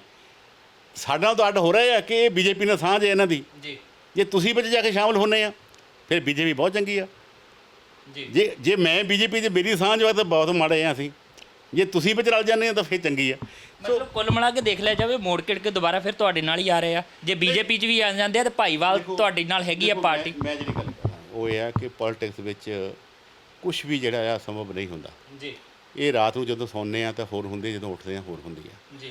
ਸਾਡੇ ਸਾਰੇ ਸਤਿਕਾਰਯੋਗ ਆ। ਮੈਂ ਐਵੇਂ ਕਹਾਂ ਢੀਂਡਸਾ ਸਾਹਿਬ ਦਾ ਮੇਰਾ ਬਹੁਤ ਉਹਨਾਂ ਨਾਲ ਪਿਆਰ ਰਿਹਾ, ਔਰ ਪਰਮਿੰਦਰ ਢੀਂਡਸਾ ਅਤੇ ਮੈਂ ਅਸੀਂ ਦੋਨੋਂ ਹੀ ਮੰਤਰੀ ਇਕੱਠੇ ਰਹੇ, ਇੱਕ ਟੇਬਲ 'ਤੇ ਅਸੀਂ ਬੈਠੇ ਰਹੇ ਹਾਂ। ਅੱਜ ਵੀ ਜਾਤੀ ਤੌਰ 'ਤੇ ਅੱਜ ਵੀ ਪਿਆਰ ਵਾ। ਔਰ ਚਾਹੇ ਬ੍ਰਹਮਪੁਰਾ ਦੀ ਗੱਲ ਵਾ, ਸੇਖਵਾਂ ਦੀ ਗੱਲ ਆ, ਕਿਸੇ ਨਾਲ ਸਾਡੀ ਕੋਈ ਉਹ ਅਖਲਾਕੀ ਤੌਰ 'ਤੇ ਉਹ ਹੈ ਨਹੀਂ, ਕੋਈ ਦੁਸ਼ਮਣੀ ਦੀ ਗੱਲ ਨਹੀਂ ਹੈਗੀ। ਵਿਚਾਰ ਉਹ ਆਪਣੇ ਆਪ ਨੂੰ ਹੀ ਵੱਖ ਕਰ ਲੈ। ਸਾਡੀ ਪਾਰਟੀ ਨੇ ਕੁਝ ਨਹੀਂ ਕਿਹਾ। ਤੁਸੀਂ ਕਹਿੰਦੇ ਅਖਲਾਕੀ ਤੌਰ ਤੇ ਸਾਡਾ ਕੁਝ ਵੱਖਰਾ ਨਹੀਂ, ਤੇ ਉਹ ਕਹਿੰਦੇ ਅਖਲਾਕੀ ਤੌਰ ਤੇ ਹੀ ਅਸੀਂ ਵੱਖਰੇ ਹੋਏ ਹਾਂ, ਅਖਲਾਕ ਨੂੰ ਦੇਖਦਿਆਂ ਹੋਇਆਂ ਹੀ, ਨੈਤਿਕਤਾ ਨੂੰ ਦੇਖਦਿਆਂ ਹੋਇਆਂ ਹੀ ਅਸੀਂ ਅਲੱਦਗੀ ਬਣਾਈ ਆ। ਜਾਂਦੇ ਜਾਂਦੇ ਭਾਰਤੀ ਜਨਤਾ ਪਾਰਟੀ ਬਾਰੇ ਸਵਾਲ ਪੁੱਛ ਲੈਂਦੇ ਆ ਕਿ ਉਹ ਢੀਂਡਸਾ ਸਾਹਿਬ ਦੀ ਕਿਹਾ ਕਿ ਉੱਧਰ ਜਾ ਸਕਦੇ, ਆ ਸਕਦੇ, ਕੁਝ ਵੀ ਹੋ ਸਕਦਾ। ਕੁਝ ਇੱਦਾਂ ਦੀਆਂ ਚਰਚਾਵਾਂ ਵੀ ਚੱਲਦੀਆਂ ਨੇ ਮੀਡੀਆ ਦੇ ਵਿੱਚ ਕਿ ਸ਼ਾਇਦ ਭਾਰਤੀ ਜਨਤਾ ਪਾਰਟੀ ਦੀ ਹੀ ਪੁਸ਼ਤ ਪਨਾਹੀ ਦੇ ਵਿੱਚ ਜਿਹੜੀ ਆ ਉਹ ਧੜਾ ਤਿਆਰ ਹੋ ਰਿਹਾ ਤਾਂ ਕਿ ਇੱਕ ਸਬਸਟੀਚਿਊਟ ਜਿਹੜਾ ਅਕਾਲੀ ਦਲ ਬਾਦਲ ਦੇ ਮੁਕਾਬਲਤਨ ਰੱਖਿਆ ਜਾਵੇ। 2022 ਦੇ ਵਿੱਚ ਜਦੋਂ ਸੀਟਾਂ ਦੀ ਵੰਡ ਹੋਵੇ ਤੇ ਭਾਰਤੀ ਜਨਤਾ ਪਾਰਟੀ ਥੋੜ੍ਹਾ ਜਿਹਾ ਮਜ਼ਬੂਤੀ ਦੇ ਨਾਲ ਵੱਧ ਸੀਟਾਂ ਦੀ ਮੰਗ ਰੱਖ ਸਕੇ ਅਕਾਲੀ ਦਲ ਬਾਦਲ ਦੇ ਕੋਲੋਂ। ਉਹ ਪ੍ਰਸਥਿਤੀਆਂ ਦੇ ਵਿੱਚ ਤੁਹਾਨੂੰ ਲੱਗਦਾ ਕਿ ਇਸ ਵੇਲੇ ਜਿੱਦਾਂ ਦੀਆਂ ਬਿਆਨਬਾਜ਼ੀਆਂ ਭਾਰਤੀ ਜਨਤਾ ਪਾਰਟੀ ਦੇ ਲੀਡਰਾਂ ਵੱਲੋਂ ਆ ਰਹੀਆਂ ਨੇ, ਜਿੱਦਾਂ ਦੇ ਇਰਾਦਿਆਂ ਦਾ ਇਜ਼ਹਾਰ ਕਰ ਰਿਹਾ, ਜਿਸ ਦਿਨ ਪਹਿਲੇ ਦਿਨ ਪ੍ਰਧਾਨ ਬਣਨ ਤੋਂ ਬਾਅਦ ਭਾਰਤੀ ਜਨਤਾ ਪਾਰਟੀ ਦੇ ਪੰਜਾਬ ਦੇ ਸਮਾਗਮ ਹੋਇਆ ਸੀਗਾ ਜਲੰਧਰ ਦੇ ਵਿੱਚ, ਉਹਦੇ ਵਿੱਚ ਮੈਂ ਮੌਜੂਦ ਸੀ ਔਰ ਉੱਥੇ ਭਾਰਤੀ ਜਨਤਾ ਪਾਰਟੀ ਦੇ ਵਰਕਰਾਂ ਔਰ ਲੀਡਰਾਂ ਦੀ ਜਿਹੜੀ ਭਾਸ਼ਾ ਸੀ ਉਹ ਸਾਫ਼ ਤੌਰ ਤੇ ਦੱਸਦੀ ਸੀਗੀ ਕਿ ਹੁਣ ਉਹ ਕਹਿੰਦੇ ਅਸੀਂ ਛੋਟੇ ਭਰਾ ਨਹੀਂ ਬਣਨਾ, ਹੁਣ ਪੰਜਾਬ 'ਚ ਵੱਡੇ ਭਰਾ ਬਣ ਕੇ ਕੰਮ ਕਰਨਾ। ਉਹਨਾਂ ਹਾਲਾਤਾਂ ਦੇ ਵਿੱਚ ਗੱਠਜੋੜ ਬਰਕਰਾਰ ਰਹੇਗਾ, ਵਾਧਾ ਘਾਟਾ ਹੋ ਸਕਦਾ ਜਾਂ ਕਿੱਦਾਂ ਦੀਆਂ ਪ੍ਰਸਥਿਤੀਆਂ ਹੋਣਗੀਆਂ? ਦੇਖੋ, ਮੈਂ ਸਮਝਦਾ ਕਿ ਜਿਹੜਾ ਸ਼੍ਰੋਮਣੀ ਅਕਾਲੀ ਦਲ ਬੀਜੇਪੀ ਦਾ ਜਿਹੜਾ ਗੱਠਜੋੜ ਆ, ਇਹ ਜਦੋਂ ਤੋਂ ਹੋਇਆ ਇਹੋ ਜਿਹੀ ਕਦੀ ਕੋਈ ਗੱਲ ਨਹੀਂ ਹੋਈ ਕਿ ਜਿੱਥੇ ਕੋਈ ਇਦਾਂ ਦਾ ਡੈਡਲੌਕ ਪੈਦਾ ਹੋਇਆ ਹੋਵੇ। ਪਰ ਹੁਣ ਹੋ ਰਹੀ ਹੈ। ਨਹੀਂ, ਇਹ ਜਿਹੜੀਆਂ ਹੋ ਰਹੀਆਂ ਉਹ ਮੇਰੇ ਵਰਗੇ ਜਿਹੜੇ ਲੈਣ ਦੇ ਬੰਦੇ ਆ ਨਾ, ਉਹ ਹਰ ਇੱਕ ਬੰਦੇ ਨੂੰ ਹਿੱਤ ਹੁੰਦਾ ਵੀ ਜਾ ਰਿਹਾ ਤਾਂ ਅਕਾਲੀ ਦਲ ਕੋਲ ਸੀਟ ਆ, ਮੈਂ ਪਾਰਟੀ ਲਈ ਕੰਮ ਕਰਨਾ, ਕਿਤੇ ਮੈਨੂੰ ਵੀ ਮੌਕਾ ਮਿਲੇ ਵੀ ਠੰਡ ਵਾਲੀ ਸੀਟ ਹੈ, ਚੱਬੇ ਵਾਲਾ ਹਲਕਾ ਕਿਤੇ ਬੀਜੇਪੀ ਕੋ ਆ ਜਾਵੇ ਤਾਂ ਮੈਂ ਵੀ ਇਲੈਕਸ਼ਨ ਲੜ ਸਕਦਾ। ਉਹ ਲੋਕ ਇਹੋ ਜਿਹੇ ਰੂਮਰ ਉਹ ਬੰਦੇ ਗੱਲ ਕਰ ਦਿੰਦੇ। ਇਹ ਫੈਸਲੇ ਇੱਥੇ ਨਹੀਂ ਹੁੰਦੇ। ਇਹ ਫੈਸਲੇ ਜਿੱਥੇ ਹੋਣੇ ਆ ਅਪਰ ਲੈਵਲ 'ਤੇ ਪਾਰਟੀਆਂ ਦੇ ਜਿਹੜੀ ਗੱਲ ਵਾ, ਪਾਰਟੀ ਦੇ ਜਿਹੜੇ ਬੀਜੇਪੀ ਦੇ ਸੀਨੀਅਰ ਲੀਡਰ ਆ, ਅਕਾਲੀ ਦਲ ਦੇ ਸੀਨੀਅਰ ਲੀਡਰ ਆ, ਉਹਨਾਂ ਨੇ ਆਪਸ ਵਿੱਚ ਬੈਠ ਕੇ ਫੈਸਲੇ ਕਰਨੇ ਆ। ਅਸੀਂ ਬਣਾਉਣੀ ਆ ਸਰਕਾਰ ਵਿੱਚ ਭਾਈਵਾਲ ਹੋਣੀ ਹੈ। ਬੀਜੇਪੀ ਦੇ ਵੀ ਉਹ ਲੋਕ ਤਾਂ ਹੀ ਮੰਤਰੀ ਬਣਨਗੇ, ਤਾਂ ਹੀ ਸਰਕਾਰ ਚੁਣਨਗੇ ਜੇ ਆਪਾਂ ਸਾਰੇ ਜਿੱਤਾਂਗੇ। ਜੇ ਜਿੱਤਣੀ ਆ ਤਾਂ ਫਿਰ ਇੱਕ ਸੀਟ 2 ਸੀਟ ਵਾਲੀ ਜਿਹੜੀ ਗੱਲ ਆ, ਜਾਂ ਬੀਜੇਪੀ ਕਹੇ ਆ ਅਸੀਂ ਵੱਧ ਮੰਗਣੀ ਉਹ ਮੰਗਣੀ। ਦੇਖੋ, ਆਸ ਰੱਖਣੀ ਕੋਈ ਮਾੜੀ ਗੱਲ ਨਹੀਂ ਜਾਂ ਮੰਗਣੇ ਕੋਈ ਮਾੜੀ ਗੱਲ ਨਹੀਂ, ਬੀਜੇਪੀ ਮੰਗ ਸਕਦੀ ਆ। ਪਰ ਇਹ ਜਿਹੜਾ ਆ ਸ਼੍ਰੋਮਣੀ ਅਕਾਲੀ ਦਲ ਜਿਹੜਾ ਆ, ਉਹਨੇ ਤਾਂ ਬੀਜੇਪੀ ਦੇ ਸੀਨੀਅਰ ਲੀਡਰ ਨੇ ਫੈਸਲਾ ਕਰਨਾ। ਮੈਨੂੰ ਲੱਗਦਾ ਨਹੀਂ ਕਿਤੇ ਇਹੋ ਜਿਹੇ ਲੈਵਲ 'ਤੇ ਗੱਲ ਆਉਂਦੀ ਹੋਵੇ, ਨਾ ਹੀ ਕੋਈ ਜਿਹੜੇ ਲੋਕਲ 1-2 ਬੰਦੇ ਗੱਲਾਂ ਕਰਦੇ ਹੋਣਗੇ ਪਾਰਟੀ ਦੇ ਵਿੱਚ। ਮੈਨੂੰ ਲੱਗਦਾ ਕਿ ਇਸ ਵਾਰ ਪਹਿਲੀ ਵਾਰ ਨਾਲੋਂ ਜਿਹੜਾ ਉਹ ਪਹਿਲੇ ਜੋ ਇੱਦਾਂ ਦੇ ਹਾਲਾਤ ਸੀ ਉਹਨਾਂ ਤੋਂ ਬਿਲਕੁਲ ਮੁਖਾਲਫ ਆ। ਹਰਿਆਣੇ 'ਚ ਕੀ ਕੁਝ ਹੋਇਆ, ਦਿੱਲੀ 'ਚ ਕੀ ਕੁਝ ਹੋਇਆ, ਉਹ ਸਾਰੀਆਂ ਚੀਜ਼ਾਂ ਕਿਤੇ ਨਾ ਕਿਤੇ ਅਸਰ ਪਾਉਂਦੀਆਂ ਤੁਹਾਨੂੰ ਲੱਗਣਗੀਆਂ। ਜਾਂ ਅਕਾਲੀ ਦਲ ਨੇ ਤੈਅ ਕੀਤਾ ਕਿ 23 ਸੀਟਾਂ ਮਤਲਬ ਭਾਰਤੀ ਜਨਤਾ ਪਾਰਟੀ ਦੀਆਂ 23 ਸੀਟਾਂ ਹੀ ਹੋਣਗੀਆਂ, ਬਾਕੀ ਸੀਟਾਂ 'ਤੇ ਅਕਾਲੀ ਦਲ ਹੀ ਚੋਣ ਲੜੇਗਾ। ਇੱਦਾਂ ਹੀ ਗੱਠਜੋੜ ਚੱਲੇਗਾ, ਇੱਦਾਂ ਹੀ ਸੀਟਾਂ ਦੀ ਵੰਡ ਰਹੇਗੀ, ਬਾਅਦ ਘੱਟ ਕੋਈ ਨਹੀਂ ਹੋਏਗੀ। ਦੇਖੋ, ਤੁਸੀਂ ਆਪੇ ਗੱਲ ਕੀਤੀ ਆ ਕਿ ਹਰਿਆਣੇ ਦੀ ਗੱਲ ਸਾਹਮਣੇ ਆ ਗਈ। ਅਖੀਰ ਹਾਲੇ 10 ਵਜੇ ਸੀ ਅਤੇ ਬਾਦਲ ਸਾਹਿਬ ਨੂੰ ਲੱਭਦੀ ਸੀ ਦੁਨੀਆ ਵੀ ਬਾਦਲ ਸਾਹਿਬ ਕਿੱਥੇ ਬੈਠੇ ਆ ਸਾਹਮਣੇ ਗੱਲ ਨੂੰ। ਸੋ ਇਸ ਕਰਕੇ ਇਹ ਲੋਕਾਂ ਦੇ ਫੈਸਲੇ ਆ। ਸਾਰੀਆਂ ਸੈਂਟਰ ਦੀ ਸਰਕਾਰ ਬੈਠੀ, ਉਹਦੇ ਕੋਲ ਵੀ ਇੰਟੈਲੀਜੈਂਸੀ ਆ, ਹੋਰ ਵੀ ਹੈਗੀਆਂ ਵੀ ਕਿਸ ਸੀਟ 'ਤੇ ਕੌਣ ਜਿੱਤਦਾ, ਕਿਹੜਾ ਕਾਮਯਾਬ ਹੁੰਦੀ ਗੱਲ। ਸੋ ਇਸ ਕਰਕੇ ਮੈਂ ਤਾਂ ਹੀ ਕਹਿੰਦਾ ਕਿ ਸਾਨੂੰ ਪੂਰਾ ਯਕੀਨ ਆ ਸ਼੍ਰੋਮਣੀ ਅਕਾਲੀ ਦਲ ਬੀਜੇਪੀ ਇਕੱਠੇ ਲੜੂਗਾ ਔਰ ਸੀਟਾਂ ਦਾ ਕੋਈ ਸਾਡਾ ਰੌਲਾ ਨਹੀਂ, ਕੋਈ ਨਾਮ ਹੋਊਗਾ 19 ਸੀਟਾਂ 'ਤੇ ਲੜਾਂਗੇ। ਬਿਲਕੁਲ ਉੱਤੇ ਲੜਾਂਗੇ, ਕੋਈ ਇੱਦਾਂ ਦਾ ਵੱਧ ਘੱਟ ਨਹੀਂ ਹੋਣੀ। ਔਰ ਅਸੀਂ ਪਹਿਲਾਂ ਵੀ ਇਕੱਠੇ ਰਹੇ ਹਾਂ, ਗਾਹਾਂ ਵੀ ਇਕੱਠੇ ਰਹੇ, ਸਰਕਾਰ ਵੀ ਜਿਹੜੀ ਆ ਉਹ ਇਕੱਠੇ ਬਣਾਵਾਂਗੇ। ਬਹੁਤ ਬਹੁਤ ਸ਼ੁਕਰੀਆ ਠੰਡਲ ਸਾਹਿਬ, ਵਿਸਥਾਰਤ ਗੱਲਬਾਤ ਹੋਈ ਹੈ ਤੇ ਮੈਨੂੰ ਲੱਗਦਾ ਕਿ ਜਿੰਨੇ ਬੇਬਾਕ ਤਰੀਕੇ ਨਾਲ ਤੁਸੀਂ ਜਵਾਬ ਦਿੱਤੇ ਆ ਔਰ ਜਿੱਥੇ ਨੁਕਤਾ ਭਾਰਤੀ ਜਨਤਾ ਪਾਰਟੀ ਦਾ ਆ ਉੱਥੇ ਵੀ ਬਿਲਕੁਲ ਬੇਬਾਕ ਤਰੀਕੇ ਨਾਲ ਤੁਸੀਂ ਗੱਲ ਕੀਤੀ ਹੈ। ਔਰ ਜੇ ਸੱਚੀਓ ਲੀਡਰ ਸਹੀ ਤਰੀਕੇ ਨਾਲ ਸਿਆਸਤ ਕਰਨ ਲੱਗ ਪੈਣ ਤੇ ਮੈਨੂੰ ਲੱਗਦਾ ਕਿ ਪਾਰਟੀ ਕੋਈ ਵੀ ਹੋਵੇ ਪੰਜਾਬ ਦਾ ਭਲਾ ਹੀ ਹੋਏਗਾ, ਉਹਦੇ ਵਿੱਚ ਸੱਤਾ ਦੇ ਵਿੱਚ ਕੋਈ ਵੀ ਆਵੇ। ਸਮੱਸਿਆ ਸਾਡੀ ਹਮੇਸ਼ਾ ਇਹ ਰਹਿੰਦੀ ਹੈ ਕਿ ਸਿਆਸਤਦਾਨਾਂ ਦੇ ਨਿੱਜੀ ਹਿੱਤ, ਪਾਰਟੀਆਂ ਦੇ ਨਿੱਜੀ ਹਿੱਤ ਜਦੋਂ ਮੋਹਰੇ ਆਣ ਕੇ ਖੜ ਜਾਂਦੇ ਆ ਤੇ ਫਿਰ ਭਾਵੇਂ ਕੋਈ ਵੀ ਸੱਤਾ 'ਚ ਹੋਵੇ, ਪੰਜਾਬ ਦੇ ਲੋਕਾਂ ਦਾ ਜਾਂ ਪੰਜਾਬ ਦਾ ਹਿੱਤ ਕਿਤੇ ਹੁੰਦਾ ਨਜ਼ਰ ਨਹੀਂ ਆਉਂਦਾ। ਬਹੁਤ ਬਹੁਤ ਸ਼ੁਕਰੀਆ ਗੱਲਬਾਤ ਕਰਨ ਲਈ। ਬਹੁਤ ਬਹੁਤ ਧੰਨਵਾਦ ਤੁਹਾਡਾ, ਸਾਰਾ ਮੀਡੀਆ ਦਾ, ਤੁਹਾਡੇ ਚੈਨਲ ਦਾ, ਕਿ ਤੁਸੀਂ ਮੈਨੂੰ ਆਪਣੇ ਵਿਚਾਰ ਸਾਂਝੇ ਕਰਨ ਦਾ ਮੌਕਾ ਦਿੱਤਾ। ਬਹੁਤ ਬਹੁਤ ਧੰਨਵਾਦ, ਸ਼ੁਕਰੀਆ। ਸੋ ਇਸ ਦੇ ਨਾਲ ਹੀ ਆਪਣੇ ਜਸਵੀਰ ਨੂੰ ਵੀ ਇਜਾਜ਼ਤ ਦਿਓ, ਸਹਿਯੋਗੀ ਪ੍ਰਵੀਨ ਬੌਬੀ ਦੇ ਨਾਲ ਫਿਰ ਮੁਲਾਕਾਤ ਹੋਏਗੀ। ਤਦ ਤੱਕ ਲਈ ਦੇਖਦੇ ਰਹੋ TV ਪੰਜਾਬ।